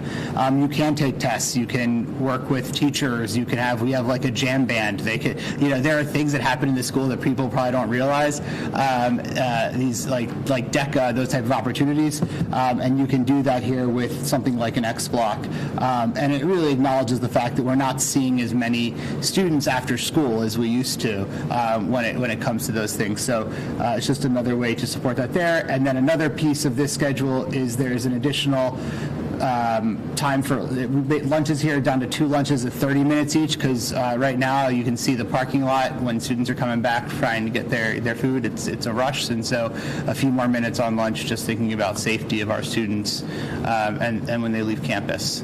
And so, as you look here again, the rotations of periods can change. This is just an example, meaning like where the letters go, but that's one schedule. And feel free to stop me if you have questions. Sorry. I may not be able to answer them too. But yeah. Pretty basic though. This is for the semester, so you'd be having these all year. It would look. Classes would run for a year or a semester. A year or a semester, not a quarter. Not a quarter. Thank you. So there's 8 different classes students would take in a semester or a year. Well, I mean 8 different periods. So you could have if you had 5 classes that ran year long and 3 that ran half, that's 11. So one of the things that is really great about Holliston High School are the amount of electives and opportunities. And, when you look at if we want to keep those opportunities, we need to do that. Additionally, when you look at students who have learning supports in their schedules, that takes up a lot of times an entire period. And so if you start to offer, let's say, if you just do it simply like English, math, science, social studies, world language, PE, because that's a requirement of the state, then you put, and then you put Learning Center in there. If you only have 7 courses, where is that time for the student to do what they possibly love or care about in the arts or music or science electives and that? So in order to put that piece of equity in there, then that's what you have to look at 8. How does this compare to other districts in terms of the kind of course load and just how this breaks down across different days? The majority of schools now run 7 periods. Or running like a 7 drop 2 or a 6 and 1 that's the majority. There are a bunch of schools that run 8. And again, it has to do with the piece about access and what the students want. It's really about values at that point, and what we value for the students. In terms of caseload, most students across state are taking, as I said, the English, math, science, social studies, world language, and then after that are those elective courses where the caseload is. It also, which also some people would say is good. Some people will say will bring up another challenge, which is that it gives access for students who want to take more AP courses. Within their schedule, this allows for that. It allows for you can mess with the letters and where they go. You can create structures around. Right now, it's like if a student wants to do an internship, they can only do it really for a term, so 1 quarter in 1 block. But if you're thinking about year-long classes, and again, where the letters go, you can move around, but you can start to shuffle things around in ways that allow for students to do internships and for longer periods of time in set parts of the day. So right now, our students, just 1 of 4 terms, they would have a PE/health class, right? So 77 minutes, just 1 term. In this, are you envisioning they have it for half the year? Yeah, semester. Yeah, semester. Okay. And then an internship that they have just 1 term, they might then have it for 2 terms. Or they could have for the entire year. I mean, they could have for the entire year. Okay. So, X block, DSB. So, one of the things that Mr. McLeod and I are looking at we know DSB is a struggle, and looking at ways to have students through Power School and through a secondary program say where they are going. So DSB, by having something like an X block, it really allows DSB to be a directed study block for students. It really allows them to be in a location for that. Because right now, the way DSB is the catch-all for everything. And, looking at a schedule to have a space where, as I said, you can do class meetings and you know that that's that space for it, not DSB, where they're supposed to be getting extra supports in classrooms, or if you're doing, as I said, like right now, if you're in DSB and there's the band, there's the chorus, there's special ed support, there's the jam band, there's getting breakfast, there's 100 different things going on all the time, and so it struggles to then act like it should, which is that directed study block support for students. Question on the X block. We look at day 4, which is a good over an hour and a half of not assigned time. All assigned. X blocks will be assigned?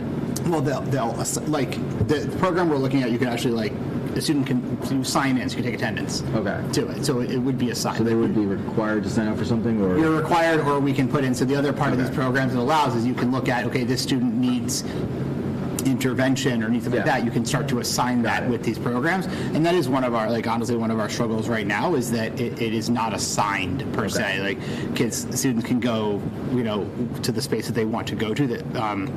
And so, we need to be able to support our students if they need certain types of interventions. So. It's a flexible period, not a free period. Correct, yes. Okay. Yeah. And it rotates. Yeah. And kind of to expand, I taught under, and was an assistant principal under an X-Block type format in International Baccalaureate School. That's high school, and that's where we did a lot of our project-based learning pieces. So that's where IB fell, like where you would do whatever that project would be. It's where you kind of have a lot of like all hands on deck, so you can have classes of like 6 or 7 kids sometimes. As far as that structure, I don't know what we would do here at the high school per se, but that was my experience with that. X-Block was an opportunity for either project-based learning, but also like other exploration and services that we could provide as well. The schools that run X-Block, the original point was exploration block. Yeah. That's what it was. That's where it came from. That's why it's called X block. Is its exploration block is what the original term was for. Then it's changed into sort of flex block.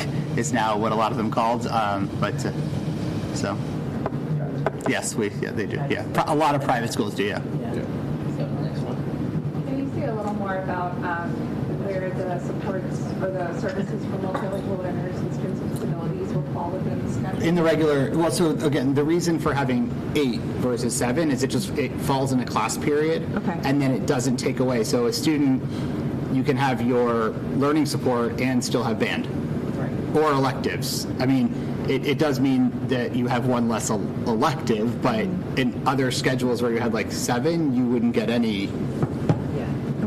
You wouldn't get any electives, so that's why the 8 was very important to the committee. Yeah. Thank you. So on this, you might get an A block, you should get 3 out of the 5 days. Yeah. Keep going.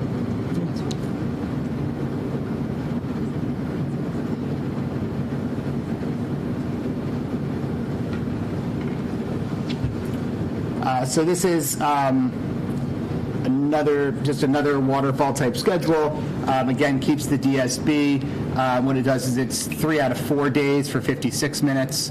And so it's, what we're looking at are different structures for schedules. This one has 6 a day, but you would see, you see students 3 out of every 4 days. So there are just, again, it's about what we're looking at for the students and their feedback on that, and teachers. Some students like the time in between classes, between seeing a certain class, and others want it back to back. So that's just another structure that has come out, and these are 56-minute long with a shorter DSB. But again, you pull minutes from different places. You want DSB a little bit longer, you take a minute from each class. Like again, we want to understand more when we're asking always about the structures that and how they feel about those, because then you can sort of mess with those a little bit within. This would still be at the semester and year for year long and semester. And right now we have 3 lunches, and you convert down to 2, and you have the space. We can get everybody fed and see. We have a lot. I mean, I will say the hardest days are like when it's like raining heavily or when there's snow. Yeah, that is more of an issue, just because the kids don't go. But the majority of our juniors and seniors are taking the opportunity to leave campus. So, and I really do think you just watching them come sprinting in down the sidewalk there. that extra, I don't know if you want to speak to an extra 5 minutes for lunch. And also it's like for our teachers too, like to give them extra 5 minutes of lunch to like actually breathe. So, it's an important piece to look at. But DSP there's much shorter. Right, DSP is much shorter, again, just because the timing of the day. But as I said, with any of the schedules, when you look at minutes, like if when looking at it, if it's everybody, if that's feedback, right? We like this structure, but DSB is too short. You start to like take you can take like 1 minute from each period, and then you're talking about it's a 30-minute DSB. So like, We're talking about increasing the time for lunch. So we're increasing instructional time. Yes, in all of these, yeah. Because even when remember, there's always these things like passing times. When you remove something, or there are ways within a schedule to get back time. So there it is. So this is a 5 out of 8. So again, it's like that first schedule you saw where.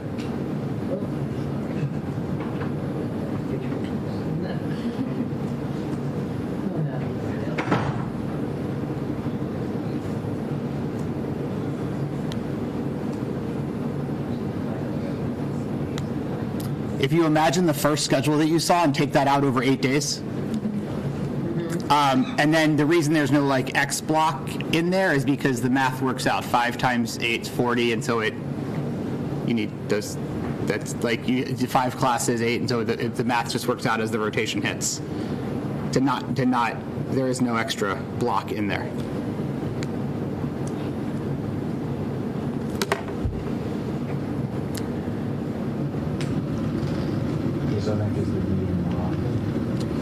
Yeah, so when you get, so it's the 5 out of 8, so it's an extra 2.5%, I think, maybe, somewhere around there.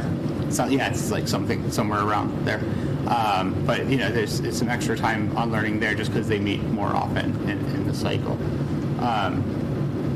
Again, these were all schedules that address specific issues that we have in our schedule currently, and look to meet the needs of the students and the teachers.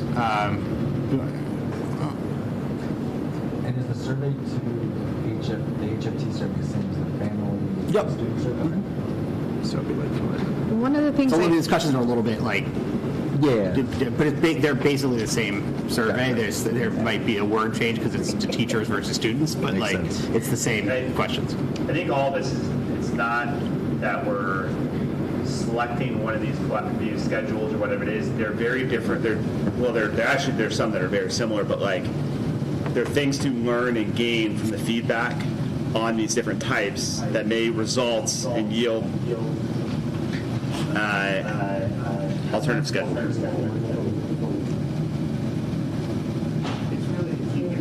getting when we get all that information. Based on these structures, like we had to find structures that met the needs.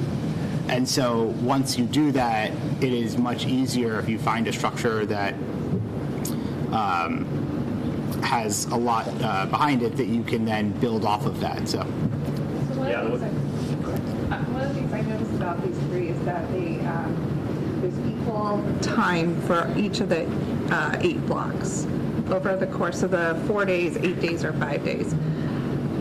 Did the committee have any discussion about, are there certain content areas or classes that we need more time for and that we would prioritize? Maybe A block is the same across all 5 days, but H block is only 3 days. Does that make sense? Yeah, no, I know what you're saying. Yeah, so like there are some schedules like that exist. The initial feedback from a lot of our teachers was they wanted longer, like long enough amounts of time, but didn't really like the idea of the like long and then short and then long and short type classes. Or to have that piece. But I know what you're saying, yeah. So one of the other issues with some of those is when you're looking at 8, so like within like a 7, it's actually much easier to create those than it is within an 8. When you're looking at the structural components of the amount of periods and then the time with how long it takes to get through a cycle. Does that make Yeah, so kind of a follow-up, when you're looking at your student data, are there certain content areas where there's trends that we need more time on student learning in particular content areas versus others? I mean, across the board, I would say that our high-need students, when you look at the actual data, like our high-need students need time on learning across the board. Like that was very evident when we did the presentation on the data. Like you saw our non-high need students, like they were, you were seeing, the meeting expectations in MCAS. You see a lot of our AP scores, but like if you look at our APs right now, like almost all of our AP courses. Sorry, it's always like just trying to say it in a way that everybody understands. An AP course runs 3 terms. So that's the equivalent of a year and a half that they're getting, and our highest need students are just getting a year in a given class. So like, if we're really looking at it that way, like the students who in theory wouldn't need as much time are getting much more time. And so it really is, I would say that instead of looking at it as a course-based need of time of learning, I think there are subsets of students that need the time. And I would also argue they need time to synthesize that information. Like having it in a semester base, it's a lot of information to take in a short amount of time. That, then if you don't have that, say you have math your first semester of your freshman year, but then you don't have another math class the second semester of your sophomore year, that's a huge gap. Huge gap, yeah. It's a repetition's great. And that happens again and again and again, particularly with foreign language and other things. And I know and math in particular, and we're getting hit on those things. And I know I've heard from families that they've sought outside tutoring to fill that Absolutely, gap. yep. Robust outside tutoring. I think Mr. List brings up an important piece, though. If you think about, it's not about the course time where I'm hearing, it's about the students and their needs. So as we consider longer, shorter, we should keep that in mind. Because we obviously can't have 2 schedules. So we don't want to go too short, but we know today's environment is difficult, so.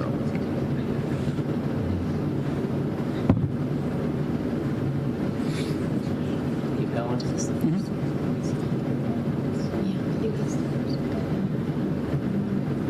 An opportunity I see in the course schedules that you've developed is that there's opportunity for kids to double up in a content area. So let's say, for example, I'm not in algebra as an 8th grader. That puts me off the course to getting toward calculus.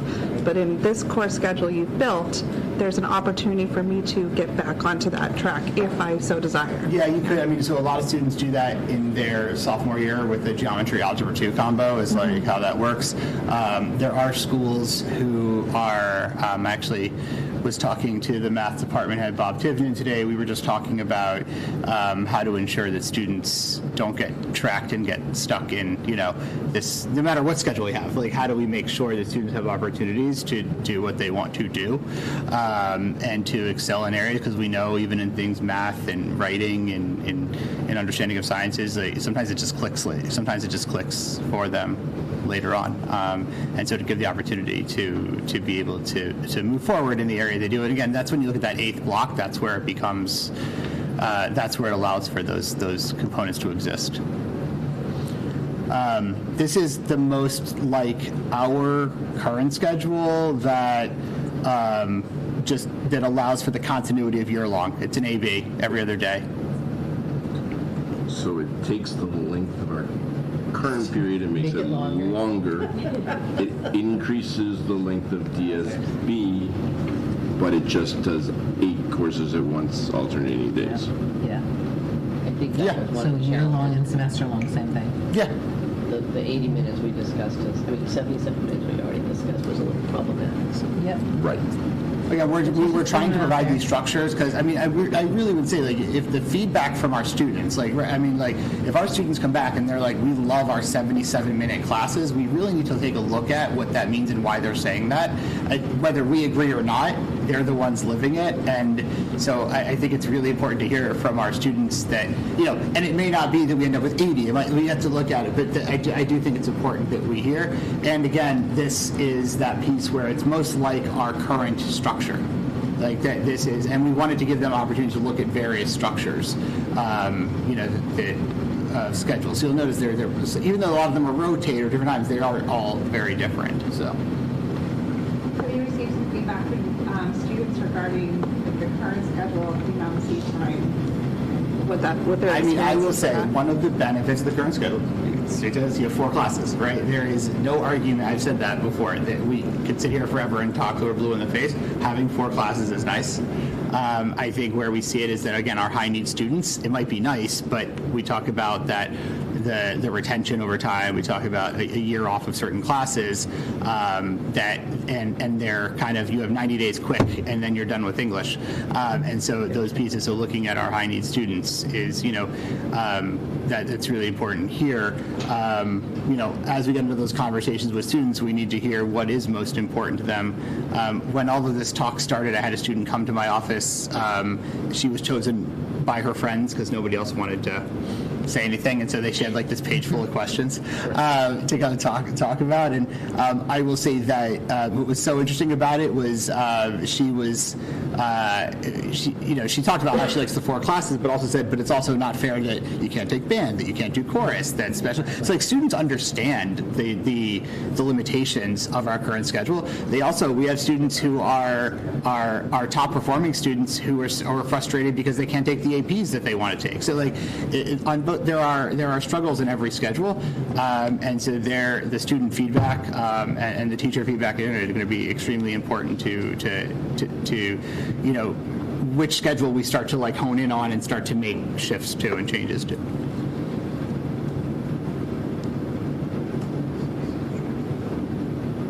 All right, so this one is confusing, but it is so it is like a cryptic chart.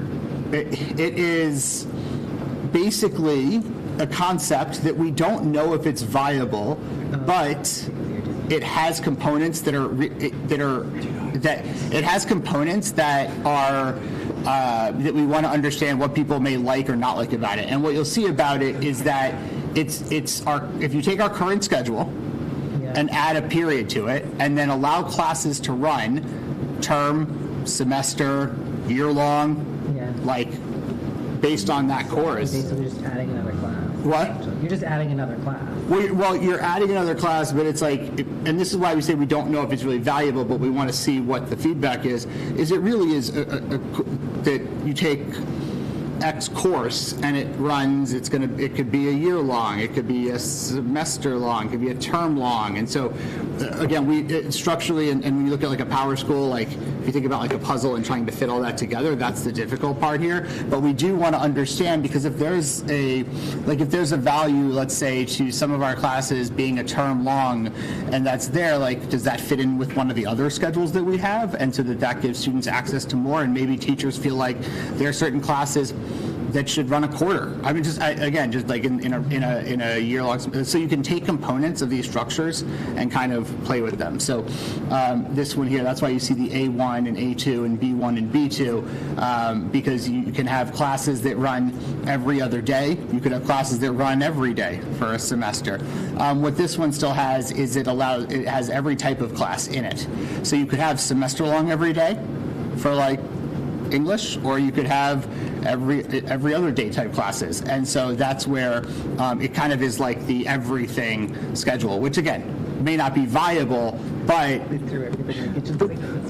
So this would give a lot more. Well, we're just talking about the block scheduling. Your longer classes, so that's good. A little flexibility. Like you're missing out on some things. I'm looking at this and I'm saying, this gives a more flexibility to the school to offer more classes. You offer more classes, right? So like in this schedule, if you look at it, a student could take in one given term or in a term, they could have 10 classes. Yeah. You still have to meet requirements. So. That's a lot. I mean, it's just, again, we wanted to provide various structures for that, because here's the reality, right? If we look at this and students and families and teachers are like, we need more opportunities, well, then we need to look at schedules that provide more opportunities. If we look at if we start to look at certain classes and say, you know what, maybe that can run a term like class, and students are looking for that, like more opportunity, then we need to start being able to build that in. So again, this gives us a lot of information to be able to then focus in on one specific schedule. I think it's challenging not to understand this and how that transfers to an actual schedule. But if you haven't built one, it's hard. Like it's hard to see. But it's again, if you like take components of the schedule and then it filters into others as well. You mentioned this might not be viable. Yeah. Will you, like the survey's going out right now to HFT and then this weekend with parents and families. When will we know? Because if this it's not. So it's. I mean, it's again, we're looking at components of all of these, right? So like when you look at whatever the questions are, a lot of the questions really revolve around like if you look at the questions, how do we like? Can you give me a favor, Dr. Kuska? Can you just scroll down? Just keep going. Just look at the keep going. So over brushes, how do you feel about 65-minute classes in time for instruction, right? Like, so we're talking about like, so that's a number, like 65 minutes. And if you go down to more, this is the basis of the one for the staff one. That's why it's like, how manage like 3 or 6 classes? So like, so for example, like, this schedule allows for some teachers may have 3 classes in a given semester, some teachers may have 6 classes in that time. So like getting that feedback from a teacher about how to is that manageable for them or not? If teachers are like, yeah, we'd love to teach 6, great. If they, then if not, they can share that. So if you go down some more, so these questions really help us build the structure. This is the confusing part there about how the classes run, but if you keep going down. So we're talking about retained materials, like this question up there was retained materials and correct assignments. Is there, to retain material, complete assignments effectively. So we're looking at, again, you're looking at the structure, and then once we get the feedback on each of these, you can put that together to bring something pretty, in reality, we can come together pretty quickly with something to bring back. Not related to the options, but again, coming to families are going to get this on Sunday, students, what time, when will it close? Thursday morning. Okay. Yeah. No, well, it'll have to close. In reality, it'll have to close on like Tuesday or Wednesday. But I need to make sure that we get teacher time. I can try to get it out. I didn't want to overpromise. I'll get it out tomorrow. Get it out. If I can get it out sooner, I'll get it out sooner. It's just this time of year is crazy, and so I didn't want to overpromise that I'd have it out tomorrow and then not have it out and then have lots of phone calls, because I'm sure I already will with this. It just seems more complex than even our survey for the start time. So. Yeah, I mean, I think to be honest, the students will look at a schedule and they get like in living it. I'm sure they saw it and understood basically the premise of most of them, and you tell me if you didn't, but like. Right. Yeah. I'd say that's a good analogy. I think scheduling process is a lot like understanding start time and transportation, whatever. There's, even showing like a schedule in the blocks, whatever, seems simplistic, but when you run it across another 700 students and their variety needs, I mean, we're looking at one single schedule. There are then 700 versions of that need to kind of intertwine, and then you have another 100 or so teachers to kind of bake into that. It's you spend a lot of time in a committee kind of talking about like what's possible and not possible in scheduling. And the more complex you make it, the more challenging to make sure it addresses everything that you need to address. Yeah, I mean, I'm a believer. Simple is sometimes you try to meet too many needs. That siloed thing you created as an idea creates a conflict over here, and sometimes the simplest schedule is the best. You know how complicated they are. There's a documentary on Bill Gates, and his high school had to have Bill Gates figure out how to build their schedule. And he talks about, I never felt better about my job when I was building schedules in Medway when I saw the documentary, and they were like, they couldn't figure it out, so they went to Bill Gates to figure it out in high school. So it's like, and he talks about how it's like this thing of infinite possibilities when you're building a schedule. Something just to consider as you're doing this, so with each of the schedules you presented, each day looks a little bit different from the one before. So just thinking about the fifth of our students at Holliston High that have disabilities and how they would manage those transitions day to day. Absolutely. Okay, so the tentative plan as of now is we're going to meet on probably Thursday. I mean, that's kind of the last time to. So you're set up to have that the committee meet and hope and vote and have a. Yeah, I mean, yeah, we have to have it to you by the 1st, and it's the last meeting, so. Right. Not necessarily to us. Well, it has to be decided. Yeah. Yes. We couldn't even New Year's Eve. We could all meet on New Year's Eve and enjoy. All right.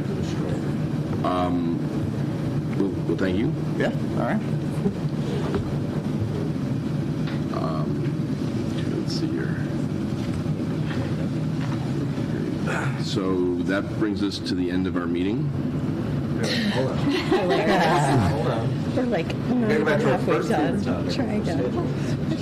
We have to talk more about start times? Yeah. Oh. I think we should. Let's go. Clearly on the 19th, have a lot to talk about schedules, so we should talk about start time. Oh, I can share now, so Look at it was. the- Oh, no, I I've get it. been No, waiting quite sharing is some not. time to- Can you give me co-host, or it's just so I can share? I can't. All right, so there is more to be talked about, and so at this point we'll I'm going to put on a quick little, well, not really quick, but presentation on the survey results for those watching at home, those on Zoom, and those with phones in the audience. If you go to the Holliston Public Schools website and you go to About School Committee, the presentation has been uploaded there so that you can bring it up on your phones or other devices. Yep. Okay.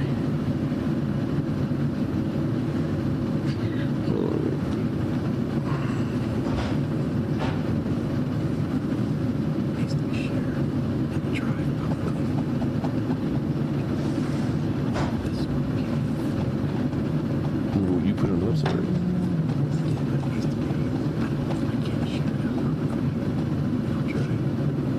No, but they can go to the website, can't they? It's restricted sharing. Anyway, I know what you're saying. I'll download it. Hold on, so you It'll be up soon. yeah, can you make it public? Can you make the PDF version public?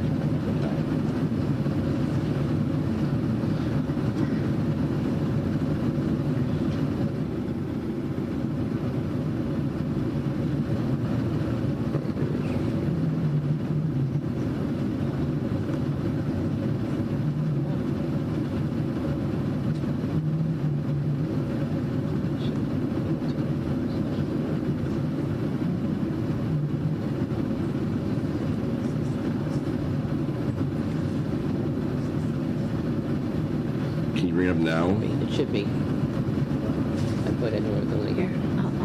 No, but you have access to the folder. Okay. What if I go into some? You go in. One of my others. What's that? Sorry, bear with us 1 second. I can go. The PDF one should be. Let's go about school committee. How is it? We'll see. Okay. No, it was up. Okay. Yeah. All right, so it looks like it should be accessible now. So,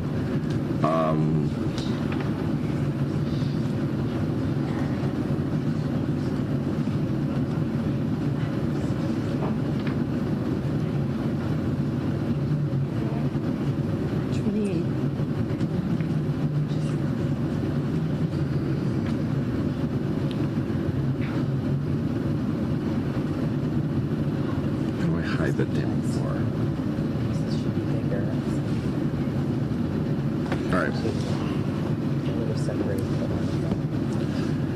All right, so I apologize in advance. Some of the colors don't look right. There's I tried to put this together in the last 24 hours. So just a brief recap of the three different options. So Schedule A is the 7:30 start time for Placentino and Miller, with 8:15 for Rams and 8:10 for Holliston High School, which tentatively gets the high school out at 2:58, with the elementary schools out at 2:05 and 2:08, and then Rams at 2:53. Schedule B is the 8 8 o'clock and 8:05 start times for the high school and Rams, with the 8:50 start time for Placentino Miller, which gets Placentino Miller out at about 3:25 and 3:28, and the high school out at 3:40. Sorry, the middle school out at 3:43, and the high school out at 2:48, which is only 5 minutes later than currently. And then Schedule C, it's the 7:45 and 7:50 start time for Rams in the high school, 8:35 for the elementary schools, with a 3:10 and 3:13 end time for the elementary schools, and 2:23 and 2:38 for Rams and the high school. Sort of realized after sending that out that probably would need to flip the middle and the high school start times, just given you probably want 15 minutes between them if they're sharing buses, but that's something to do with on another day. So just as we go through this, not all the numbers match as we look through the counts, because some people didn't answer certain questions, or there were certain, Some people answered twice for their family. some people had 2 adults in the house to answer twice. So just if you see slightly different numbers, it's just due to responses. So at the high level, there were about 1,000 responses from families of a little over 3,000 unique recipients, equating to about a 31% participation rate. There were some email addresses that were used that did not receive the email directly.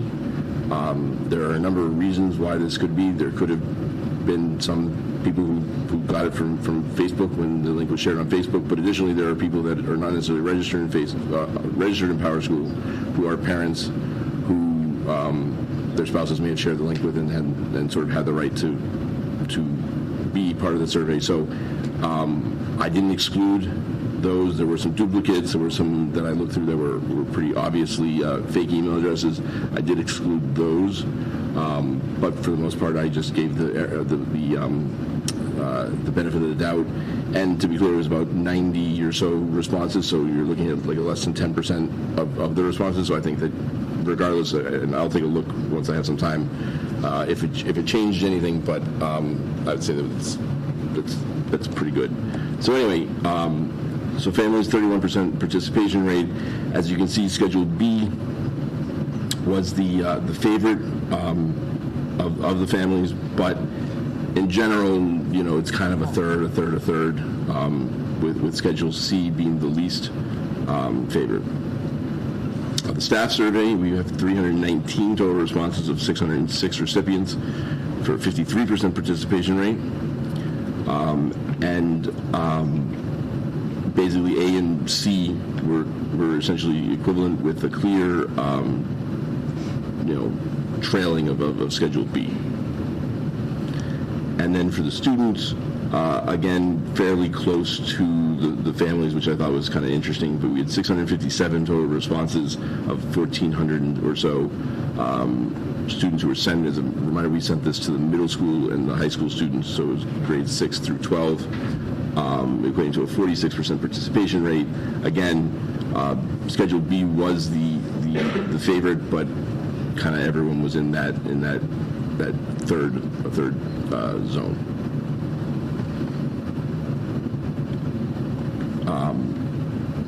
This is just based on the first choice. Next slide. Right. This is the what schedule is your choice. Yeah. So it's a little busy. I like numbers, but just some sort of. So this is looking at families' choices of the A, B, and C staff, all separate, and students. I put a few sort of takeaways that I got is sort of that families definitely prefer B, though A and C have decent support. Though they're sort of more balanced with detractors. The staff clearly prefers A, with C coming in a close second, but C has more detractors, and B is definitely, as we saw on the other slide, definitely not a favorite. Students largely oppose all options.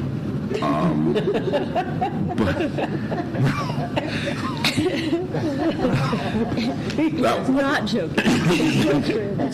An option that didn't have the 15 minutes.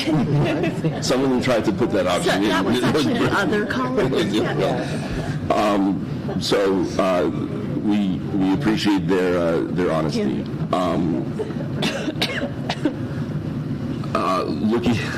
Looking at its sort of the three different groups, we're looking at schedule by schedule. Schedule A receives the most support from staff and the most opposition from families. Schedule B receives the most support from families and the most opposition from staff. And Schedule C is more mixed with less extreme responses to all of them. Then what I did, and I wanted to show both of these ways because I didn't want people to think I was trying to manipulate the data, but I thought that combining people who had chosen 1 or 2 or 4 and 5 together to get a kind of a better idea of the sort of the extremes was an interesting way to look at it. It shows a more consolidated view with families still preferring Schedule B and having less detractors. Staff, again, option A is clearly continues to lead, but B is close behind, even though it still remains to have more detractors. And then students continue to dislike all of them, even more clearly. Though there is more of a dislike, just less of a dislike for B.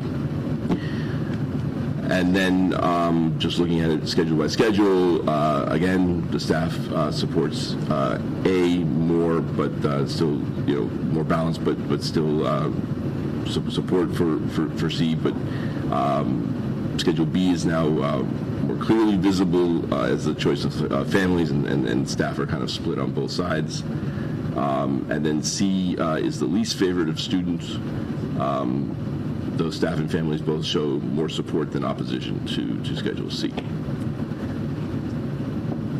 Okay, looking at the staff survey results specifically, this is just kind of a breakdown of the roles and the schools of respondents. We got a good response from most schools, though Rams did trail a bit. And a good response rate across the different groups. Looking at their sort of rankings, while Miller clearly was consistent with some other information and was pretty unanimous with their choice of option A. The rest were a little bit more balanced with the high school and Rams leaning towards option C.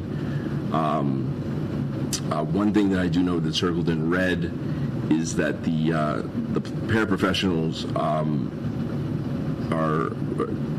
the paraprofessionals at Placentino had a significant had significantly underrated option A to the other options, and I thought that kind of stuck out more than sort of most other things on here, as far as at least an inconsistency at the school level, and just sort of popping back above of the respondents, and I guess the administration can sort of corroborate whether this is true for all paraprofessionals, and I think it is. There were more responses from paraprofessionals at Placentino than for any other school. So 41% of the paraprofessionals that responded were in Placentino. So it was 23. So it's not an insignificant group of people that have a very strong opinion that they viewed a negative, or fairly negatively.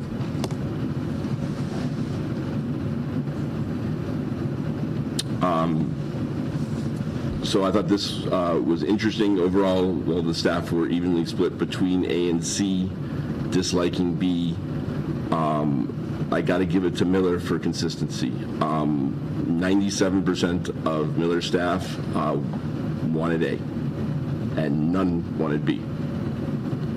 none is actually quite impressive. I don't know. Two's pretty impressive. Two is impressive too, but just, I mean, that's consistency. At Rams in the high school, there was definitely a pretty clear preference for Schedule C, though Schedule B at Rams was they got a decent amount of support, and at the high school A and B were kind of evenly split with the rest. And then back at Placentino, this one was kind of interesting in that not a majority but a strong plurality of teachers of staff there did favor Schedule A, and we've received a lot of emails of support as well from Placentinos from Placentino teachers for Schedule A, but at the same time, over 50% didn't choose Schedule A. Some comments. I don't know if I need to want me to read all those, but read them. Okay. And by comments, I mean we had hundreds. We had hundreds, and Hillary did a great job going through trying to find representative sort of comments from a wide variety of different viewpoints. While a later start time might allow children to sleep a bit longer, it does not address the broader challenge of ensuring their days are balanced and productive. In fact, it could reduce valuable time in the afternoons and evenings, affecting both academic and extracurricular activities. And I probably we should have attributed these to sort of the group that it came from, but I apologize for that. Getting out later has a very negative impact on my life and personal health. There is a good chance I will seek other employment opportunities in the end of school time if the end of school time were to increase. The next comment. You want to take turns? Sure. I understand the studies in which middle school and high school students need more sleep. However, the later end times would impact on their ability to socialize and connect with others after school. This would also be bad for the social emotional health of our students. Students stress about not having enough homework time as it is. Elementary students have their commitments as well, but they are not on the same scale as our teens to young adults. Thank you for presenting Holliston High School options that end earlier than 3 p.m. This is best for students and best for staff at Holliston High School. I know many might prefer an even earlier start time, but I believe Schedule A is a nice balance of keeping a relatively later wake-up time for high schoolers while still ending before 3 p.m. Young kids are more productive in the morning. Research and experience consistently shows that younger children are most alert and proactive during the early hours of the day. Delaying their start time could shift their most effective learning period to later in the morning, which might hinder their ability to fully engage and absorb material as their energy naturally declines in the afternoon. Miller teachers had their schedules changed most recently. It is truly unfair to adjust our schedules once again. Option A offers the most bang for the buck based on what the 4 administrators said. As a Miller teacher, our students have had no issues transitioning to the 7:30 time. They are awake and ready to learn and need to play outdoors after school. Students at Miller School have demonstrated the ability to learn at our current start time. We know that some students do not prefer an earlier start time, but students at this age learn best at the early time we currently have in our schedule. I am curious why we need to change the schedules. Okay, looking at the family survey results. Again, this one was slightly more balanced. Obviously, Schedule B did receive more support than the other two, but again, I'm not sure it's statistically significant. We got a wide we had pretty good representation from all different schools. What I'll say is the data here, for those who have children in multiple schools, I kind of broke it out. And so if you have a Placentino child, you were counted if you have a Placentino Miller child, you were counted both in the Placentino and the Miller counts for this page. On the next page, you'll see sort of why that was kind of necessary to do. But just to be clear, there are some, if you had multiple children in multiple schools, you are kind of double counted in here with the same choices. The thing that I think to me was the most interesting was that parents of Placentino children do not want Schedule A. And then we're kind of balanced about Schedule B and C. Meanwhile, not quite as not quite the extreme, but parents of Adams and high school students did not really want Schedule C. I think that it kind of, if you look at this overall, my takeaway is that parents want their students starting later. All of them. Any more when we talk about this slide? Or move on? There's a lot here, so I can leave it up for a minute. Again, I'd encourage people to go to the Holliston website, school's website. And spend some time looking at this. And we'll also email this out to the community tomorrow, just so that everyone can get it in their inbox. But all right. So this is why I decided to present the data originally on the prior slide, because it kind of grouped everyone together. But I think what is very interesting is that parents who just have a Placentino student were very negative towards Schedule A. Parents who have a Miller and a Placentino student were not quite equally, but also very negatively towards Schedule A. What I found very interesting was that parents with only Miller students actually preferred Schedule A. Not a majority, but a plurality. I was not expecting. Really interesting for us after the feedback we've heard over the last few years.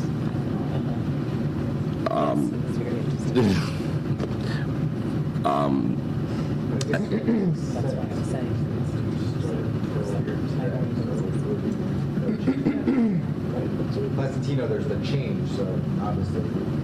Right, but I think there's still been consistent concern about the Miller start time. So the fact that it was a clear sort of leader, I thought was interesting.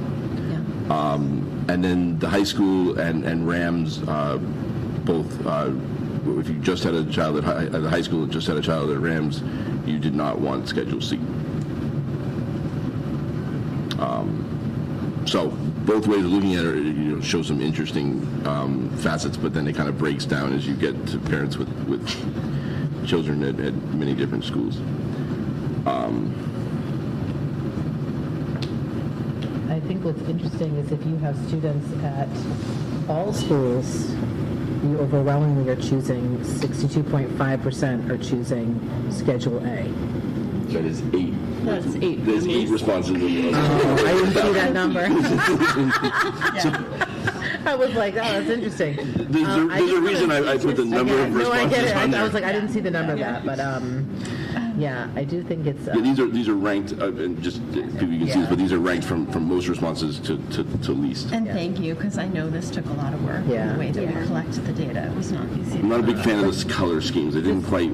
Yeah, it just, I don't know either. There's a shocking lack of purple. But I just want to point out, though, when we made that choice, that change 5 years ago, we didn't just change Miller School. Like the high school and the middle school also changed as well, and all of those staff also had to change their schedules as well. So it's not, it was a big shift to do that. That was 3 schools out of 4 impacted. So, and I am a little bit surprised by the data of that Miller Elementary to say 44% still would choose that. Yeah, what is essentially what we have now going forward. I was not expecting that. Yeah. And then given the choices, Miller and Placentino together.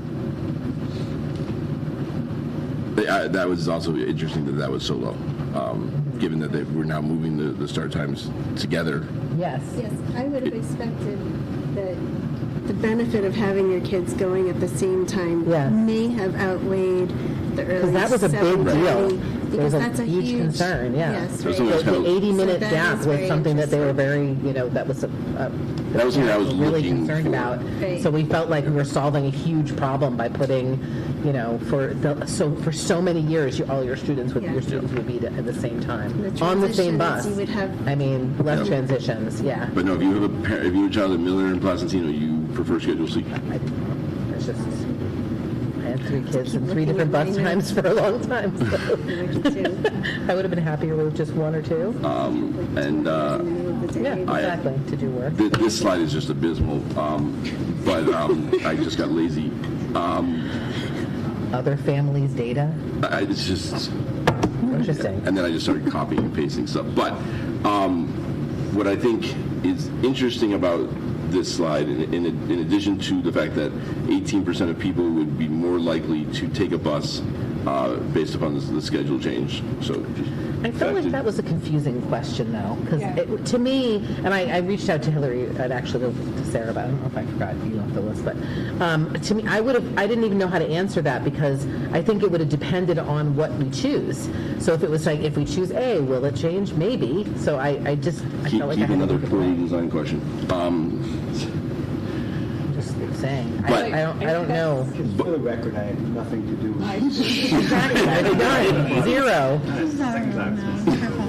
But one thing I do think that is incredibly interesting on here, and it was something again that I wasn't fully expecting. I had heard anecdotally people say, especially during the last start times discussions, if you look at the people about after-school care and the use of middle and high schoolers, so 52% of people said it wasn't applicable to them. But if you look at the people who it is applicable to, 29% of the total, or 60% of the people that it is applicable to, said that they would use middle and high school students to help them with after-school care. Of the 1,000 responses, that's almost 300 people responding that they would use high school or middle school students if the high school and middle school got out earlier for childcare. So I mean, as we look at this and as we talk about people's need for childcare, and we did get at least one email and some questions about what was happening with childcare, and we'll have to that is not being ignored. I think that's something that we shouldn't ignore either, that response. Because it was more than I would. Students are actually available to do that. Was it? That's assuming that the high school and middle school students are available to do Well, I was assuming all some- the activities we have going on. I was going to say some of these are Work. families with high school and middle school students who also would then use them for childcare. So I had thought it was going to be more anecdotal and much smaller percentage, but so comments from family from families. K through 2 students are too young to be waiting for the bus in the winter when it's freezing and dark out in order to get to school for 7:30. Studies have shown younger kids should start earlier than older kids. Adjusting by 10 minutes from the current approach on either end of the day won't make too much of a difference, but when you head into the half-hour change on the early side, it would impact our morning routine quite a bit. More sleep, please. The 7:30 start time is killing us, and we need the older siblings home first. Dismissal around 3 p.m. or earlier significantly impacts parents with full-time jobs and will require additional childcare and more financial strain.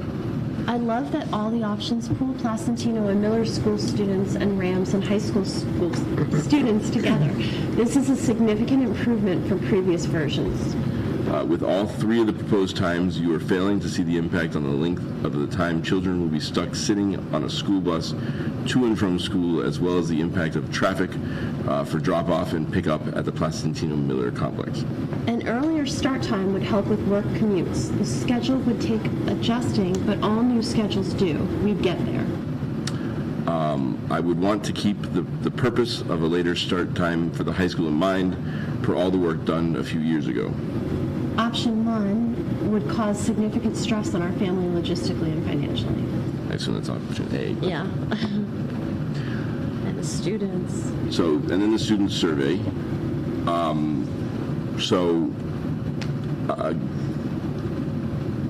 The choice of the students was kind of spread across. One thing that I thought was kind of interesting was that I did circle this for a reason. I'm trying to. It was so That the ninth grade, more than any other class, showed a clear preference for option A, which I kind of thought was interesting, especially given the drop in preference for option A for 10th and 11th grade. So I kind of just circled that because I thought it was interesting, not so much in the ranking above. So student comments, and I'll just, I don't understand why you would make the day longer. It affects school choice students more than anyone. I believe starting earlier will benefit students by giving them a little more time for all the many responsibilities after school, like homework, work, and sports. Thanks for the consideration.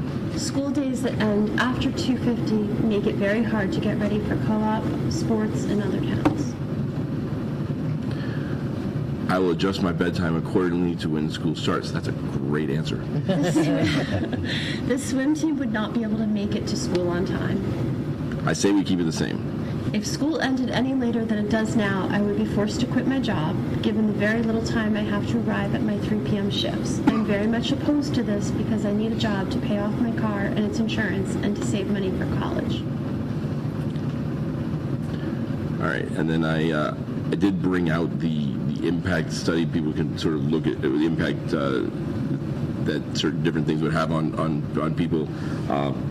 It's a little, I didn't have time to really dig into it. It's a little tough because there are a lot of not applicable answers or no impact answers that kind of, in many of the cases, crowded out the other results. So I didn't find the way it would take some time to really be able to present in a sort of code, you know. Yeah, but they have the data to look through. But people can look through the data, and the committee can look through the data, and so I just that's in there for Schedule A, B, and C. It says not applicable or no impact. Yep. It's kind of overwhelming on Yep. that first one at least. So.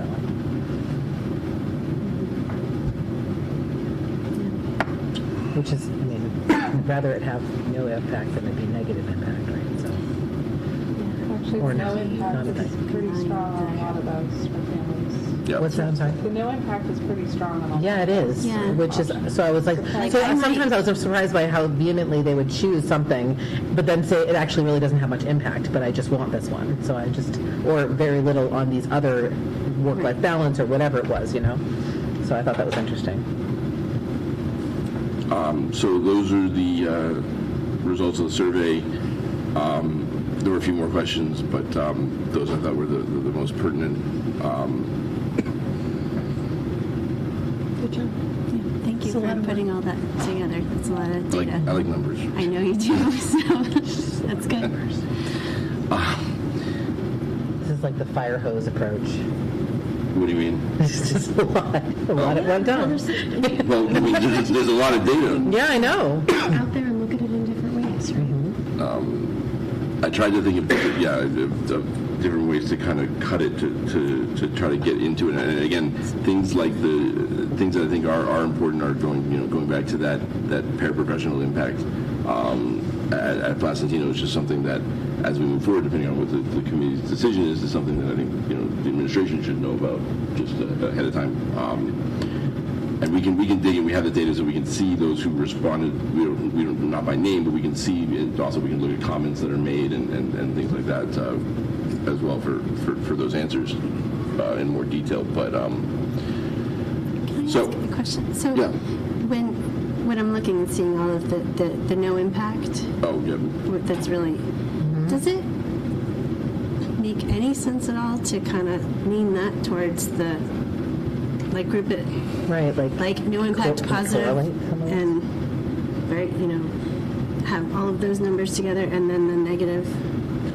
Combine the significant negative and slight Yeah, negative. so that we The can no see impact? those, yeah. Just, but, I don't, do you know? I mean, I didn't really. This is just what kind of came out of the Google survey.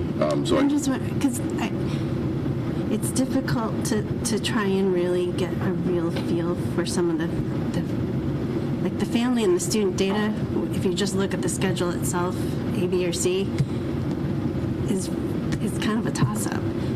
Right, but And this is so, just putting and so this correlating if it. you with- correlate some of those, like, so if it has a slight positive or a very positive, plus there's no impact, like, does that help us kind of wade through? Let me see what I can do over the next week to Yeah, try to, Not think about to way, make more work, yeah. but I feel No, like it's- there's a it's- positive side and a negative side. Yep. And It can help us. What's interesting is on options on Schedule C, where I see there is one standout is in terms of sleep, a lot of students responded that Schedule C would have a significant negative impact on their sleep, which is the earliest start time. And their downtime. Yeah. Yeah, I mean, and obviously it'd be interesting to see what grade. On their downtime too? Yes. But they're getting out earlier, right? Yes. Same shows. Okay. Yeah, that doesn't make sense. It doesn't make sense. I can try to see if there's some more work. I think Schedule A, as far as downtime goes, definitely had a bigger negative impact. Actually, downtime across all of them for the students is a lot of negative. Maybe that's the 15 minutes. Yeah, but But sleep, Schedule A was certainly the most, yeah, sleep is the one that they said which is most weird. negative on C. Well, we'd have to see what grade. I mean, we have to see which grades are doing that,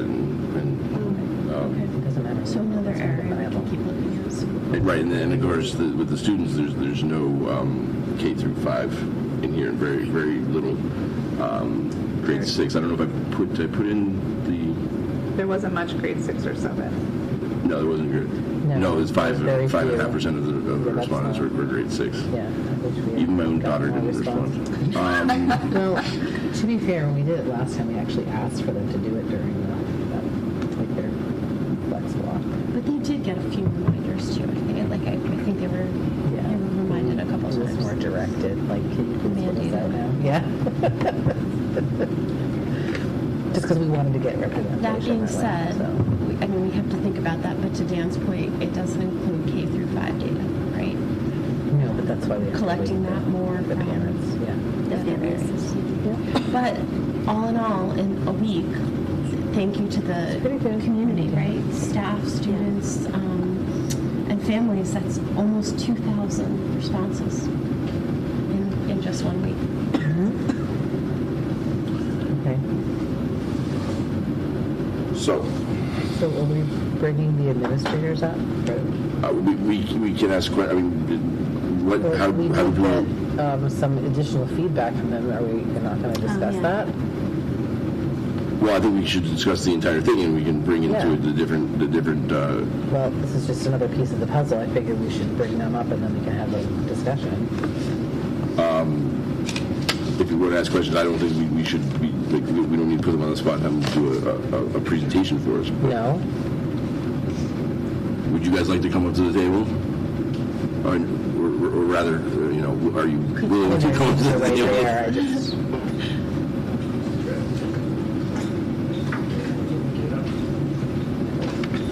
It's in school grade order. So,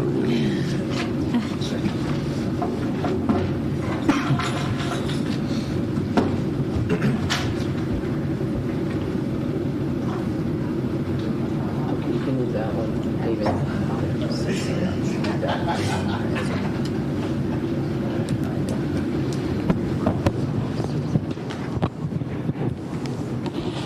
Susan, did you have questions for the? Yeah, I just wanted to discuss. It sent us a number. Just gonna kind of cover it. It's on our folder, isn't it? It is. Oh, all right. Okay, worry about it.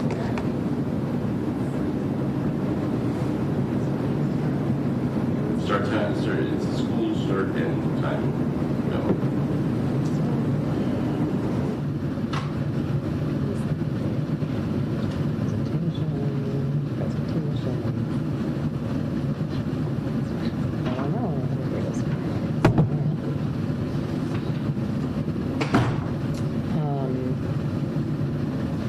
So, in addition, our administrators, our lovely administrators, were kind enough to send us a memo to kind of review over the scenarios that we had sent out as part of the survey, and one of them was talking about the pros and cons, strengths and weaknesses of them. So I am pretty concerned that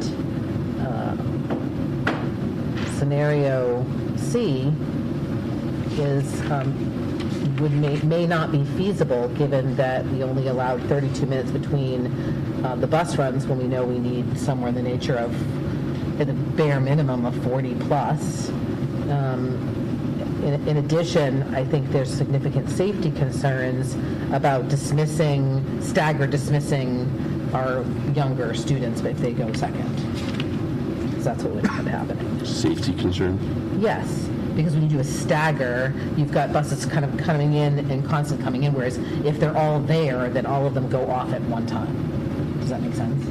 True, but they're coming in a staggered manner now. They're going to continue. There's buses. When they arrive, but at dismissal, they don't.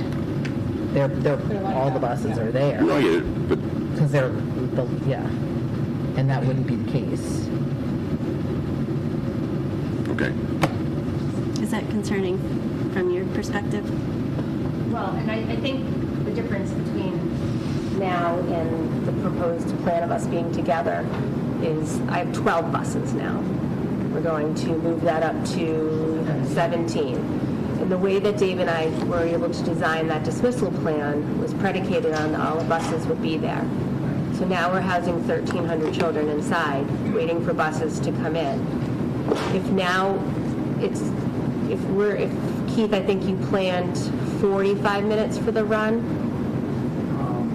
Longer in the morning, but yeah, we talked about between 50 and 45 as a realistic number. So if it's 31, that means we could be waiting, what? We currently have 37 between the dismissal of the high school and the dismissal of your building. Right, and they're not there on time now. So picture Miller right now. I've got all 12 buses there all at once. So we probably start dismissal at 1:47. I have buses loaded by 1:53 and they're leaving. So if the buses are not there when they come, then you have to house the kids somewhere. Right. You have to house the pickup somewhere, and you have to have the walkers somewhere. So in option A, it's looking at, Placentino gets out a couple minutes early. Kindergarten usually gets out a couple minutes earlier than that.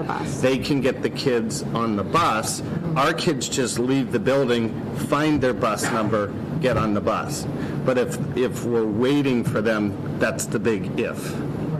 And just the confusion of like where those buses would be, right? So if there's 16 buses now, and I'm having, and now I want teachers for 15 minutes after school as well. So it's just about, it's the massive amount of children that we would have to figure out where to put them, and that would all delay car pickup. Because we're going to have buses, we need to get the buses in and out. So I'll own the issue with the option C as far as I was trying to, we discussed it, we were trying to put together the final thing, and I flipped Rams and the high school. And so if you flip them back, so the Rams starts at 7:50, the high school at 7:45, you get up to 37 minutes between those times. And then in theory, you could move Placentino Miller back 5 minutes and get to 42. I don't know. I'd have to look. No, at those are the numbers, but like. And I think what I heard was the time allotment between is 45 to 50 minutes, longer in the morning, shorter in the afternoon. And I think what we were thinking for Schedule C is that I think everyone's agreed that the Ramsden High School kids get off the bus faster. So that's not going to be your longer route. It, in fact, arguably could get down to what you're doing now, which is the 37 minutes. And if you just think of what it looks like in the afternoon, and I wish I knew the number, but we have as many as like 300 kids doing sports. So that's significantly less taking the bus. So I think that's where we thought that afternoon route could get down to like a 37-minute time frame. Yeah, again, but we have 37 now, and we're not making it. Right. Even with those 300 kids doing sports. I mean, we're not making it, and in some cases by significant amounts. Is that because you're backed up from Miller, though? Because the buses aren't. No, they're pulling here. up. They're here before Always here on dismissal. time. We added 5 minutes a few years ago, just after the pandemic, to the time in between, which actually isn't built in now. So they're the never backed up because of Miller now. They're never backed up because of Miller.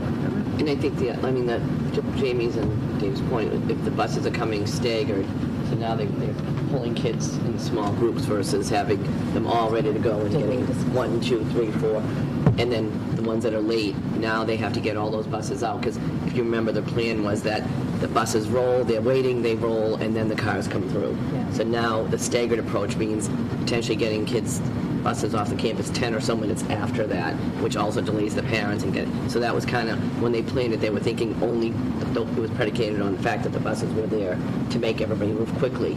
And then if it was a little bit late on the high school and Rams end, those kids didn't have to be supervised in the same way that the other students. But I think there's a difference between logistics and then bringing up and saying safety. I mean, because if you're right now, the buses are pulling up at different times and you're letting the kids off at different times and you've got parents running around the loops. I mean, you've got a lot of movement on the campus now. I mean, yes, it's going to be less because you have less students and less buses, but the way that you showed the design of how it would work, you're actually more organized and you actually have the parents dropping kids off further away from where the buses are than where they're We're talking drop-off. We're talking about pickup.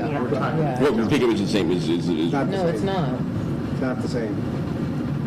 Drop-off is much more complicated than a robbery, like to an exponential degree. Dismissal. Sorry, there's a D in there somewhere. When we talk about safety, we're just talking about Logistics. kids getting on the wrong buses. Like we're doubling the amount of kids we're putting on buses now. So if I have to walk every kid out to their buses, I need the staff to do that. I need the location to have that. I'm just being honest with you. I'm just telling you. I careful about the words that we're using and making it seem like that we're creating a Well, the proposal that they offered was Schedule A, that they had said, you could also flip this model to do the opposite and have them go first. They would have said, am I speaking out of turn? It's about it's less about the time. It's about the buses being there, right? It's you have to understand it's a mass amount of children. We're trying to get out of the building safely. And what I mean safely is these are 5, 6, and 7-year-olds.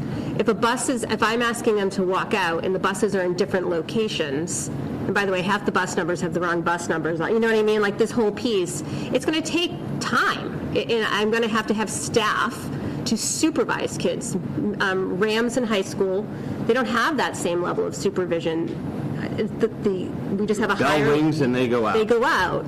So we're going to have supervision for all the bus lines, all the car pickups, while these buses come in, and then we have to figure out getting the cars through our campus while we still have buses kind of coming in, where before it was all the buses are there, the buses all leave, the cars come in. Right, but meanwhile, we have gone from a situation where we have, kids, we have Miller kids standing out in the dark early in the morning, and now we've received significant negative feedback from the community about that. We're not arguing that. The question was, what was the piece about the dismissal? Right, so we just wanted to answer right, that. Yeah. So we're just trying to balance things out because we're now, the suggestion that the principal is making is doubling that. And I apologize. I just the link to the Sunrise data is actually to Boston, Jamaica. And so if you put in Holliston, it's a significantly longer period of time. We don't use usually sunrise and sunset data. We use civil twilight. There's 30 I've looked outside during civil twilight, and it depends on how the overcast of the skies. It depends on. That's one of the measurements. It's also not.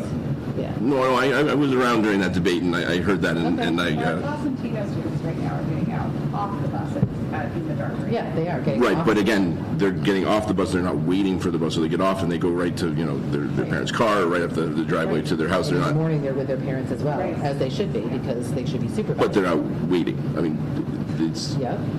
as opposed to just going right to your, I still watch all the kids at the bus stop, at my bus stop, because not all parents can do that for their kids. So I watch all of the kids every morning, and my kids are in high school. see, now if I said that, people would say it's creepy. Okay, I'm just watching to make sure they all get on the bus safely, so. But, and I don't have to do that, I just do.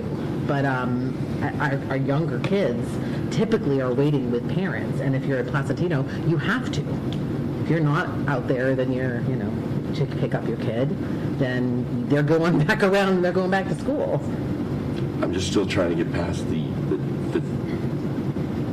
doubling of the amount of kids, and then including and these are younger kids then too. After we've heard so much concern and feedback over the years from the community, and then you look at the survey and Right, parents. you just looked at the survey, and 44% of those. But the parents of those kids that they we're talking want about that. moving don't want it. I mean, so I mean, to me, that is the proposal makes sense until you start, layering in some of the other factors, the discussions that we had during the override, some of the, the responses of the Placentino parents. Okay, but we never thought that we were going to be able to put Placentino and Miller together. What does that have to do with? No, I'm just saying that it just brings another element to this, because I think that was one of the big issues for parents during the time when we made that switch, was there was going to be 80 minutes between Placentino and Miller. And now that we have both of them, I mean, we can't have everything, but if you have... But the survey was based upon them together, so so they still said we don't want Right, to but delay. 44% of them No, but if you look at, say they wanted to keep but 8% of Placentino-only parents said they wanted A, and 15% of Placentino-Miller parents said that they wanted A. So, no, look, I was surprised, but people who only had kids at Miller, the 44% definitely was eye-catching. It was not what I was expecting, but that doesn't detract from the fact that the other groups of parents that are impacted viewed it negatively, and then when you look at it on a holistic basis, parents of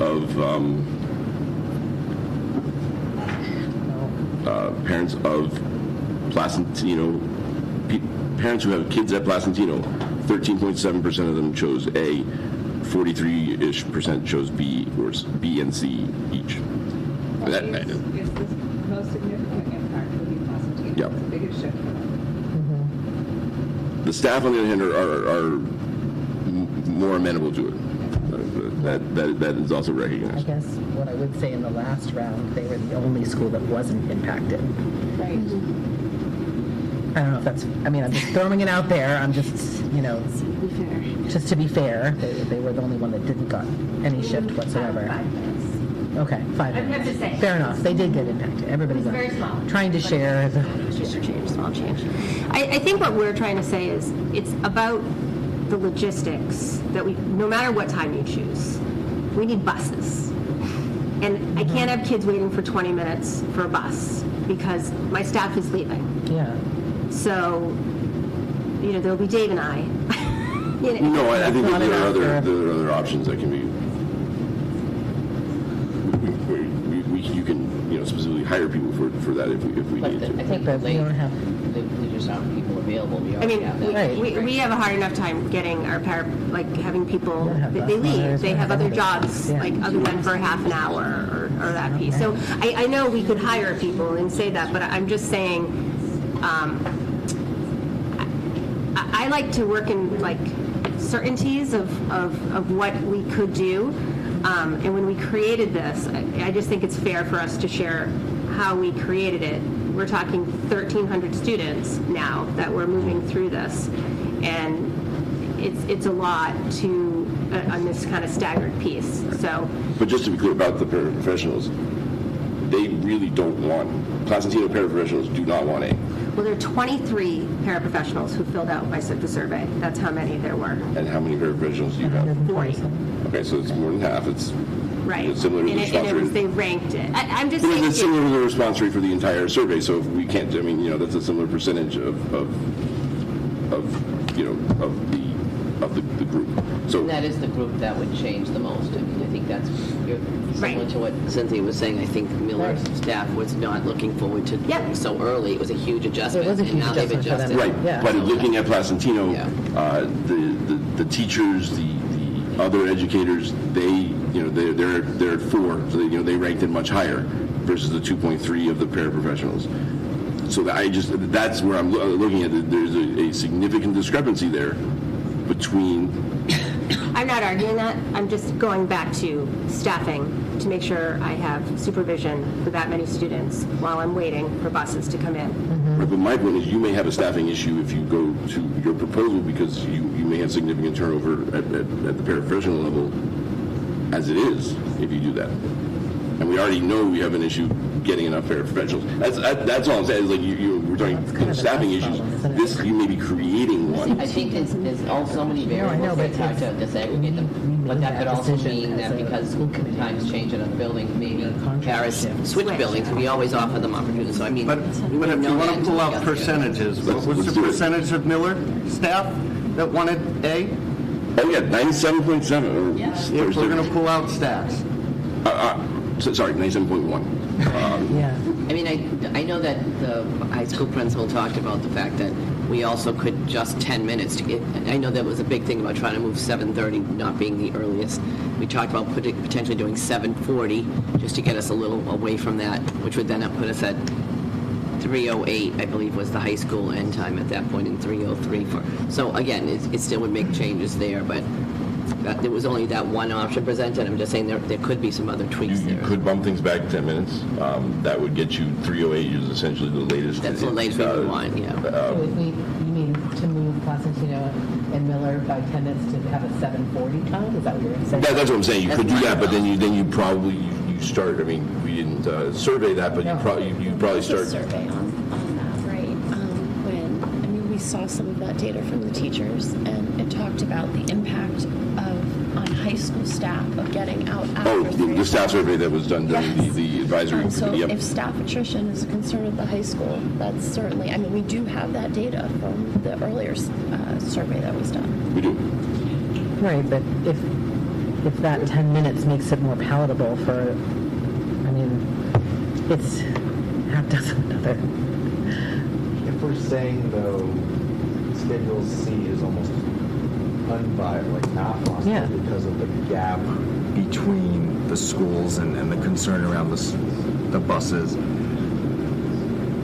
why wouldn't an option A, where you push it 10 minutes? That creates issues at the high school. And But if we got out at 3 hours. Yes, but best of both worlds, where we push 10 minutes. The best of both worlds is one start time when we have enough buses. Yeah, we know. Yeah, we know. But I guess Where do you think we are, Wellesley? Come on.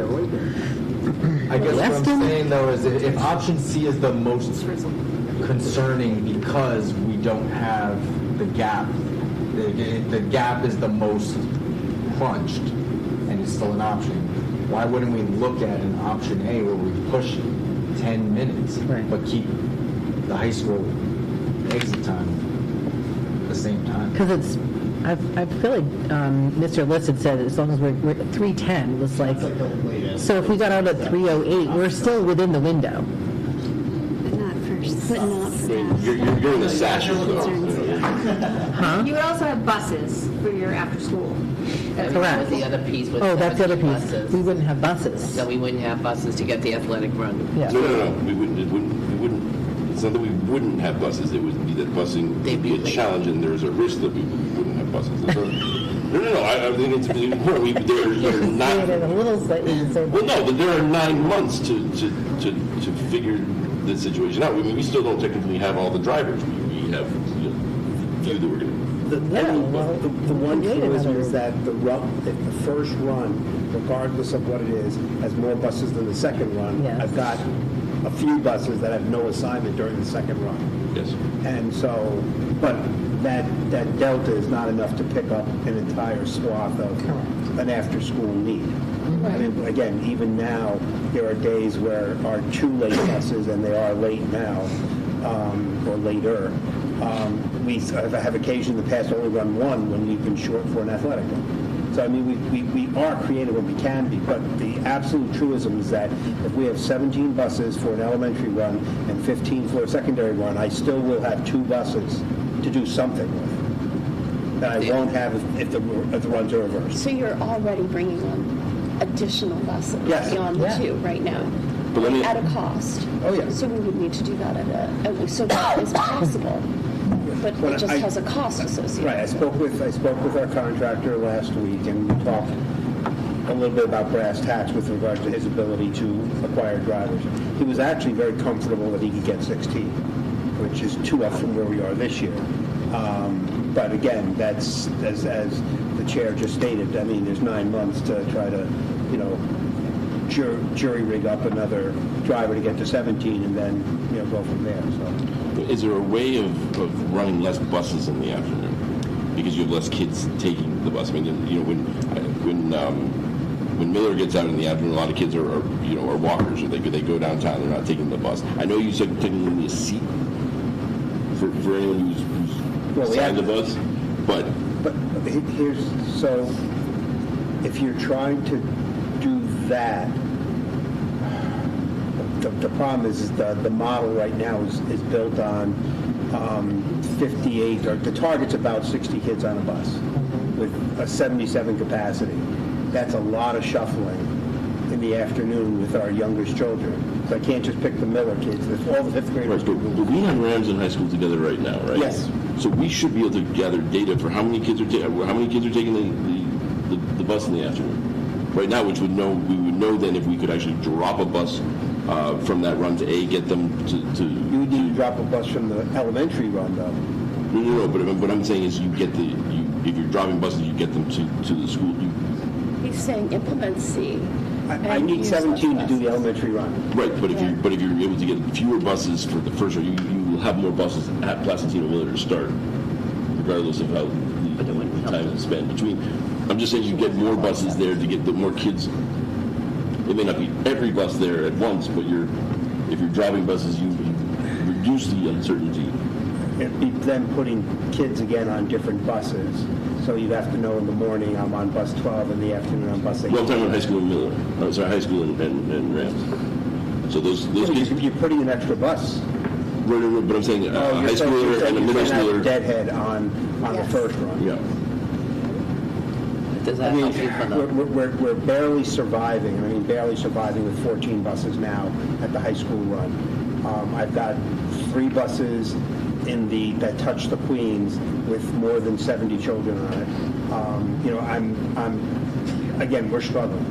Even if we switch to more regional sort of bus. This is volume. This has nothing to do with regions, right? This is just pure volume. Regionalizing it. Regionalizing makes it quicker, though. I still can't cut a bus though comfortably. I'd have to turn people down. Is what I'm trying to do both things: cut a bus and make it quicker. I understand. I'm worried about. I have to get I have to get people on a bus first, and then I can worry about where I grab them from. And we are proposing to the select board to make Winter Street one way, right? So you voted that, didn't you? Sure. Okay. I mean, it helps. They listen to me so much. But we do need to work with them on a lot of different things, because I think that there are ways of helping with some of the things, especially if there's any way to prioritize buses getting across Washington Street, different aspects of well, they have a police station now, right in the middle, right across from the church, so they put a police officer right there, right? But speaking of it, has there been any issue with all those little sticks that they put right outside of town hall? Yeah, to protect the police officer. That's no, but the buses kind of have to go. They swing. They can go around it, yeah. It's to the western side of Elm Street, so you can come out from Elm and go around it. Yes. it's more cumbersome. Okay. All right, suffice it to say. Back on track. And this isn't to say I don't value your expert opinion. It's being weighed very heavily. I just at some point it shifts from sort of expert opinion to political opinion, and I don't know where that it is and where, but. No, I have read every word, and I'm weighing this as well, along with the survey results, along with the comments, the emails. I mean, we are looking at all of this, and this is important to me. We just want it to be feasible, like whatever schedule you create. No, yes, we It don't. needs to be feasible that we can pull it off. Yes. Is what we're saying. The other complicating piece is that our SRO's hours by contract are 7 to 3. Yeah, that's so if we, I'm just telling you, when we push that out beyond 3, and we at the that's a lot of cars coming through that we're trying to manage at our complex, and we were hoping to have our SRO there. No, I hear that. I don't want to get into details of that because No, I'm just saying. No. I'm just saying. But I think that is something that, regardless of the outcome, I think that we could work with the select board and the police chief and on seeing what can be done if with that. But fair. And if any of you want to come down and see our dismissals, how they are now, we welcome you to come. And we're 2 different ones. But at the same time, we're going to have a systematic one. But you can see how the flow is. And when the buses are all there for Miller kids are going right out to the buses. And then, our hope is that when we're combined, we can have that same system. But I welcome you to come down. Yeah, you guys haven't seen. Yeah, go watch the kids being dismissed. Yeah. But you need to see both with the schools. administrators, not on your own, because that would be crazy. See, Exactly, watching the kids at bus stop. Exactly. They all know me. So what do people think? I mean, we're obviously not voting tonight, but I liked Frank's idea. I think that we should talk about that. Like, if we move that 10 minutes, does it kind of help make everybody kind of a little more comfortable with this big shift? Is that proposing that the high school gets out at 3:08? Well, it would be. If it's moving 10 minutes. we're now leaving this Frank's proposal. So whatever happens. Well, we both mentioned. I guess what I'm saying is if 3 is, and I know there's considerations on that, how the gaps between the 2 start times and whatnot. But if we push 10 minutes, because we feel confident on the gaps we have right now between the 2 start times, the runs essentially, to get the buses there. If we push 10 minutes, keeping the elementaries first, is there any wiggle? We're talking, I know 10 minutes sounds like the end of the world and how we can squeeze it, but could we squeeze keeping the high school where it's at in its current form, but pushing the elementaries 10 minutes later? So closing the gap. Closing the gap. And I say that, and I know Keith's like, no.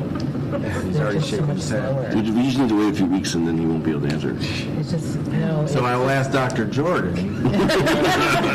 If I get they're slower and whatnot, but is there any wiggle room we see where we could close that? Because the gap is, the issue is the high school. At the same time, the start of the elementaries being as early as they are. But that means 30-minute run time in the morning during one of the busiest traffic times. So is your proposal then that Placentino and Miller are 7:40 a.m. start, but then somehow we're going to get those buses back out and pick up our high schoolers and middle schoolers by 8:10, which is only 30 minutes at a busy time. Like, do you ever... With every bus having to cross Washington. Right.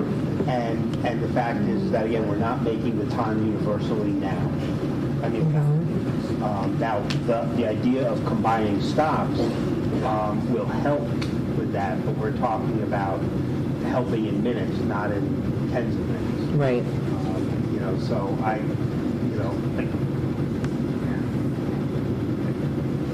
we modeled it now in, 50 minutes, I think? Yeah. Because it'd be there like 7:15. I mean, the Keith, we'll split the difference and say 5 minutes. Maybe, I know, but it does matter, though. It does matter. It's again, optimistically, yes. I think to start, definitely. But it's, you know, again, what I would really want to do, in all honesty, is do a little bit of a deeper dive right now on looking at the times that the buses are arriving at Placentino after dropping off. I mean, literally tracking the 14 high school, middle school buses, who's dropping at which school when, you know, and then seeing when they get to Placentino precisely. Right. You know, the 11 buses that are doing Placentino right now, see when they're getting there precisely. Because if they're not making it now, they're not going to make it then. Right.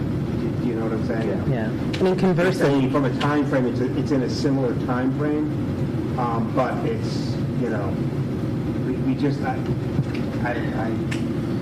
know what numbers I feel comfortable with, and which ones I don't. I don't want to set it up for failure, because the fact is that if we set it up for failure, somebody's going to have to move. You know, I don't mean personally move, like you have to leave down, right? It's just, but I'm just saying, the school will have to move mid-year.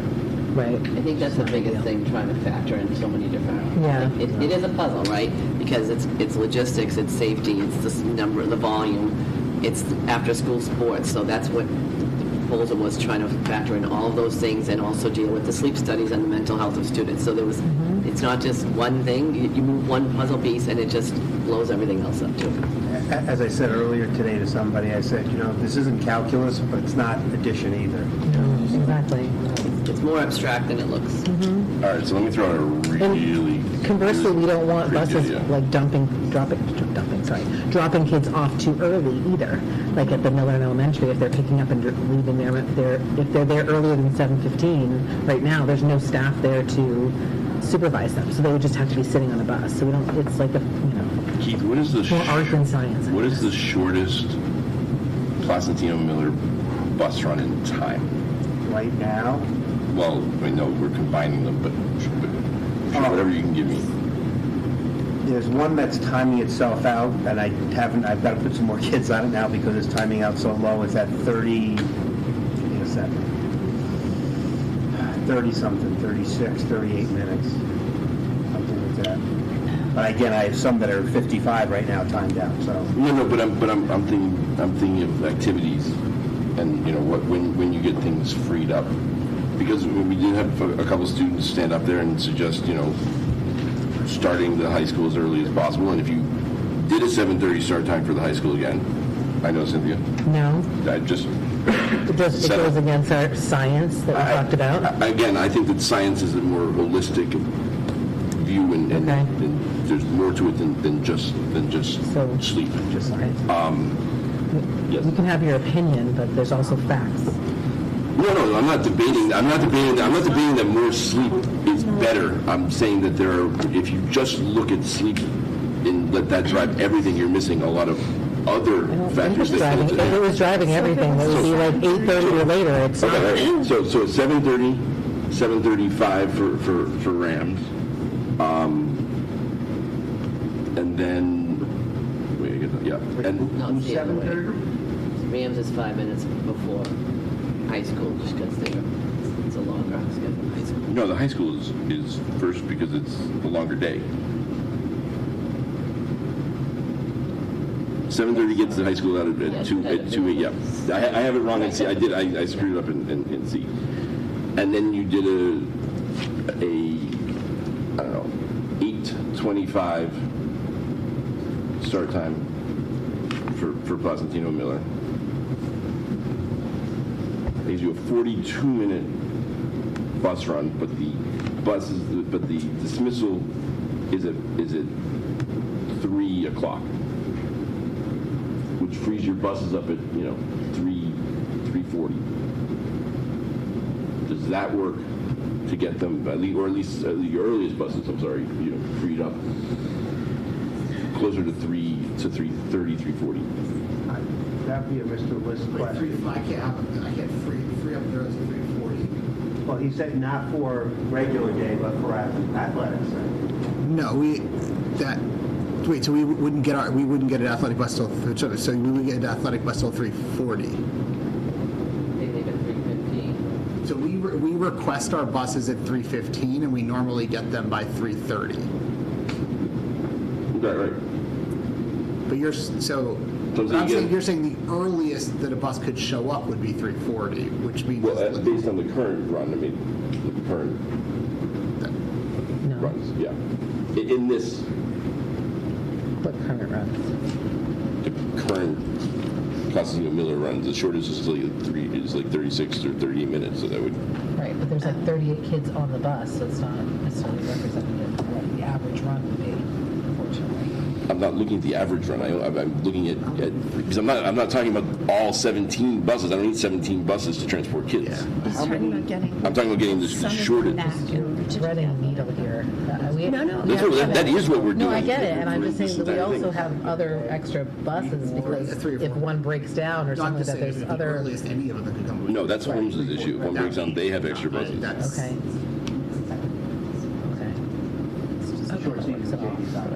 Yeah, exactly. What is it? What's that? 3:40, I just said, be a short season with JV soccer. I was asking David, what is typical number of buses at? 3 to 4. 3 or 4, yeah. Might peak at some point, but there might be a little smaller. So if it's 3 or 4 buses and we're only freeing up 2, we still have a problem. Yeah, but not everybody's playing at 4 or 4:30. Something might be playing later.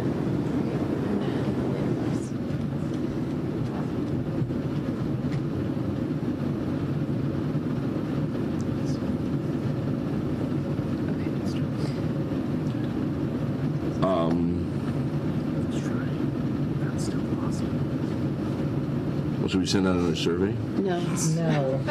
No, but we put this data out here. We're going to it's going out via email. Mm-hmm. We can collect, people can certainly write to us. No, we're obviously not doing another survey. I think we'll send it out. Hopefully people will get back to us. I would like to get a sense of what people are thinking, though. I just, not necessarily where they're landing, but where their concerns are. If you so choose, you certainly don't have to. Just to get a sense of where, especially if there's more work that we want to have the administrators do between now and next week. Is there something that we want to be asking them or focusing on? Certain gating things and more information.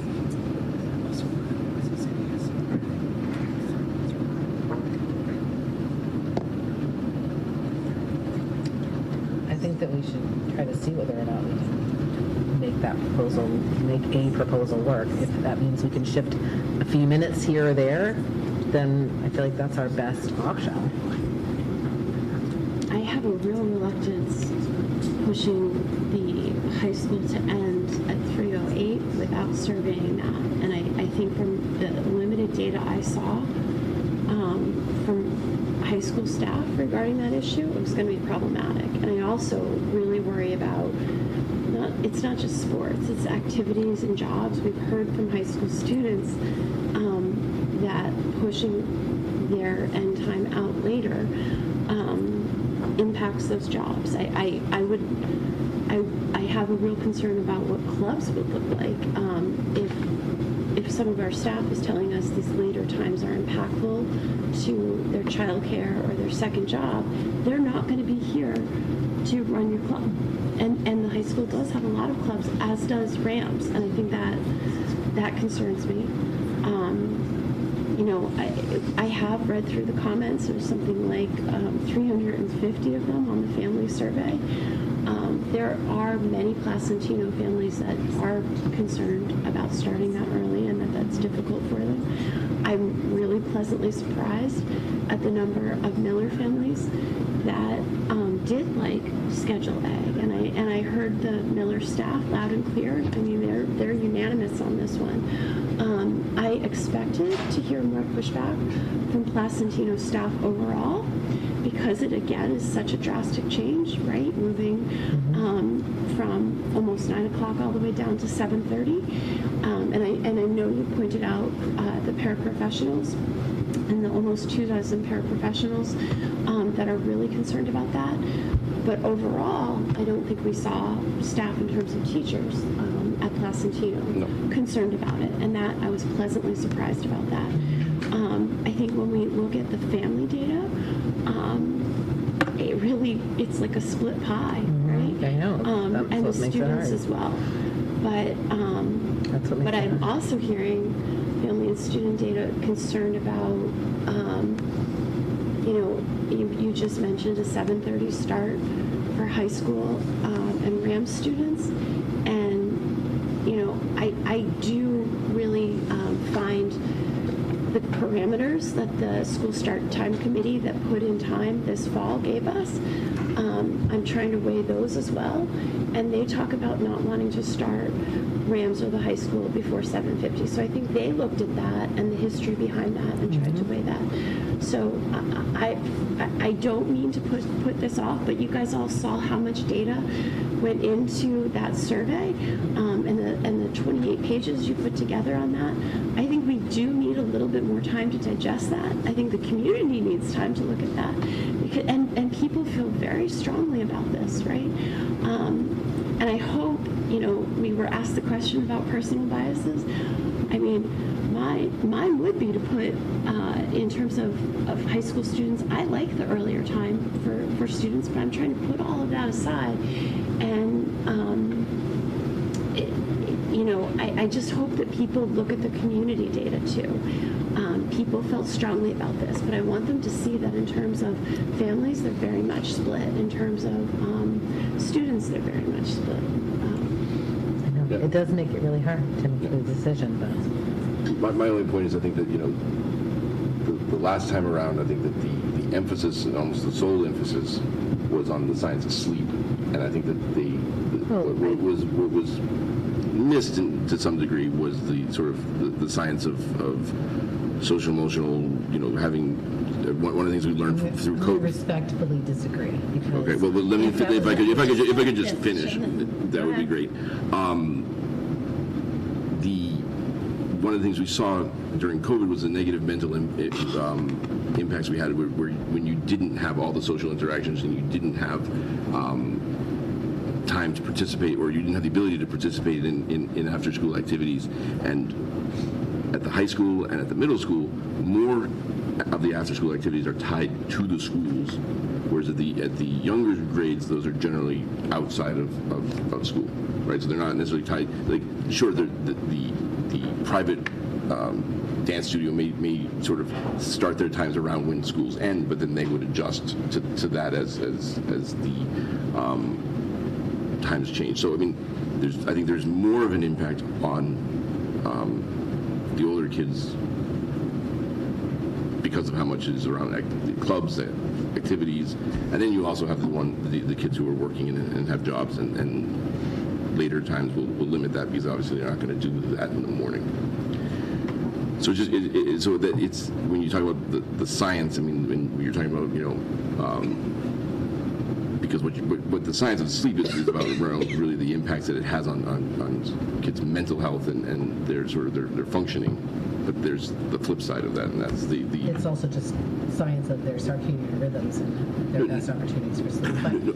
I get all that, but my point is that in the document, as I said, in the document, it also says you need to balance it. No, I agree, and that's one of the reasons why when we made that shift 5 years ago, because the science was saying 8:30 or later is the best time for adolescents, but we knew that would not work for our community based on all of the things that we just talked about, which is why the compromise was to do 8:10 and make that shift at that point. So we absolutely considered all of those pieces in that. Right, I'm not going to say there was everything was 100%, but we certainly spent 3 to 4 years on that issue and not just 6 months. But since then, all I'm saying is that I think COVID gave us a lot more information about how important other aspects of life are, and that aren't necessarily. Right, but there's also that if students don't get adequate sleep, they're more likely to get sports injuries, things like that. That is a factor. But Cynthia, looking at the data that we received from students, again, it wasn't every student, but more than 37% of our students are still getting up before 6:30 in the morning, notwithstanding an 8:10 start time, right? So how much have we really changed? I was kind of surprised at that, right? Well, yeah, I mean, I don't know what 37%, grades. There certainly wasn't early. There wasn't a lot of representation at the middle school at all in that data.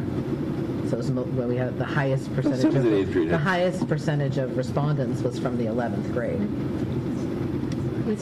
Right, but most of it was high school students. So most Was of the in the 11th, and specifically in the 11th grade, moving on to, yeah. Well, I can break that. I can Okay, break I'm that not- down for you. Sure.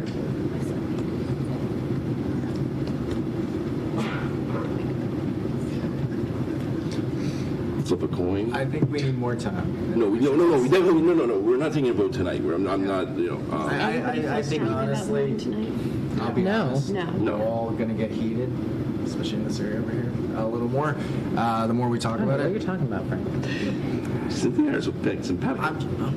I'm saying all of us are going to get more heat. I don't know what new information we're bringing to the table by having this conversation. I think what we should consider,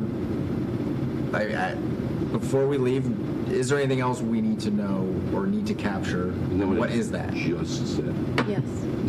Well, bringing us back to that. I guess the other thing that I want us to factor in is that not one of us at this table is an administrator or works in a school district. And so I'm just saying, like, we know our own kids, and we have to value and look at what our experts that are in the field are seeing every day. That's their job. So we have to weigh that heavily to say, okay, this is what our administrators are saying is the best choice for our students. And I feel like that's important data for us to look at. I'm not a teacher in this district. I'm not seeing what the kids look like every day when they show up to school. I certainly, when we made the shift with Miller and made that flip that time, I think there was a lot of skepticism as to whether that was going to work out. But what we've found is that the students, as the data showed, would show up to school and be more engaged. And by 1 o'clock or 2 o'clock in the afternoon after lunch, they were like falling apart. So to have kids, even now, we have parents that are bringing their kids for early care and might be bringing their kids at 7 o'clock in the morning. It's a really long day for a young kid to start off at 7, not have school until almost 9, and then still not get home until 4:30. So, I mean, I know it's a huge shift, but I think it's going to be positive for them. That's just, Frankie, Mr. Alford, you had asked us about looking at our own data and about mental health. And I believe linked in that, just as you talked about what else to look at, linked in there. Under the memo you did. Under the memo, Jeriel and Jess Beatty, they went through the information from the mental health survey from 2017 on, so you could take a look at that as well. That's something you had asked us to look at, so that's in there as well. Yeah, I appreciate that. I mean, it's complicated, obviously, too, right? Because you've got a lot of different things that are overlaying it. I mean, I know. Yeah, there's no one variable, but hospitalizations that drastically increasing over the last few years at Rams. Going over there, that's more than likely unrelated to the change in start times and simply more of a result of the secondary impacts from COVID and all the different things. So it's tough, but yes, thank you. All right, so is there anything that we want to, or actually, why don't we just, if you do come up with questions that you want, hopefully within the next day or two, to give some time for the collection. I did ask about whether we could explore that scenario of adding 10 minutes to A. So I'm asking that question. If there's data that we need to know about whether, making that shift, whether it's from athletics or otherwise, can we look into that? That's what I'm asking. So for our next meeting. I guess one thing I'd want to know too is for clubs and activities this year, we approve a list both at Rams and at the high school. Are all of those positions filled in terms of does every club have a mentor? And all but one. All of them are? All but one. Okay. And have we specifically asked staff whether they would still if we push them basically almost 30 minutes later, whether we would still have people to cover those positions. I didn't put that in the survey, so. Yeah. I didn't know if this came up at all during the. Yeah, no, it wasn't.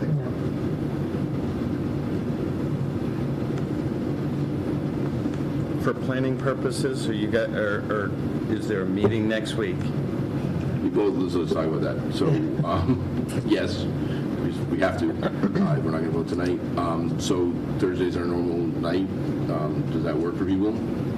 Yeah. And then what time? I know Frank, we talked about you had.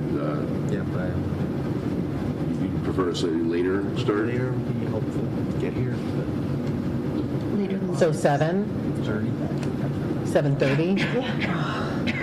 Okay. It's going to be a holiday week. It is, I know, so much going on. We can send out a survey about this start time. Yeah, we could do start time, survey for next week.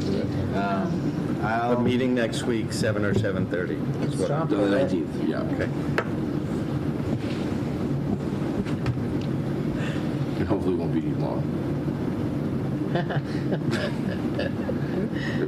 Just trying to mentally prepare. Holiday miracles. Okay. All right. Anything more? We have executive session, right? Yeah, but but please, this slide deck will go out tomorrow to the community. I'll include, just a request for feedback. We continue to want to hear from people. Okay. I'd like the memo from the administrators to also go out to the community so they can weigh that feedback as well.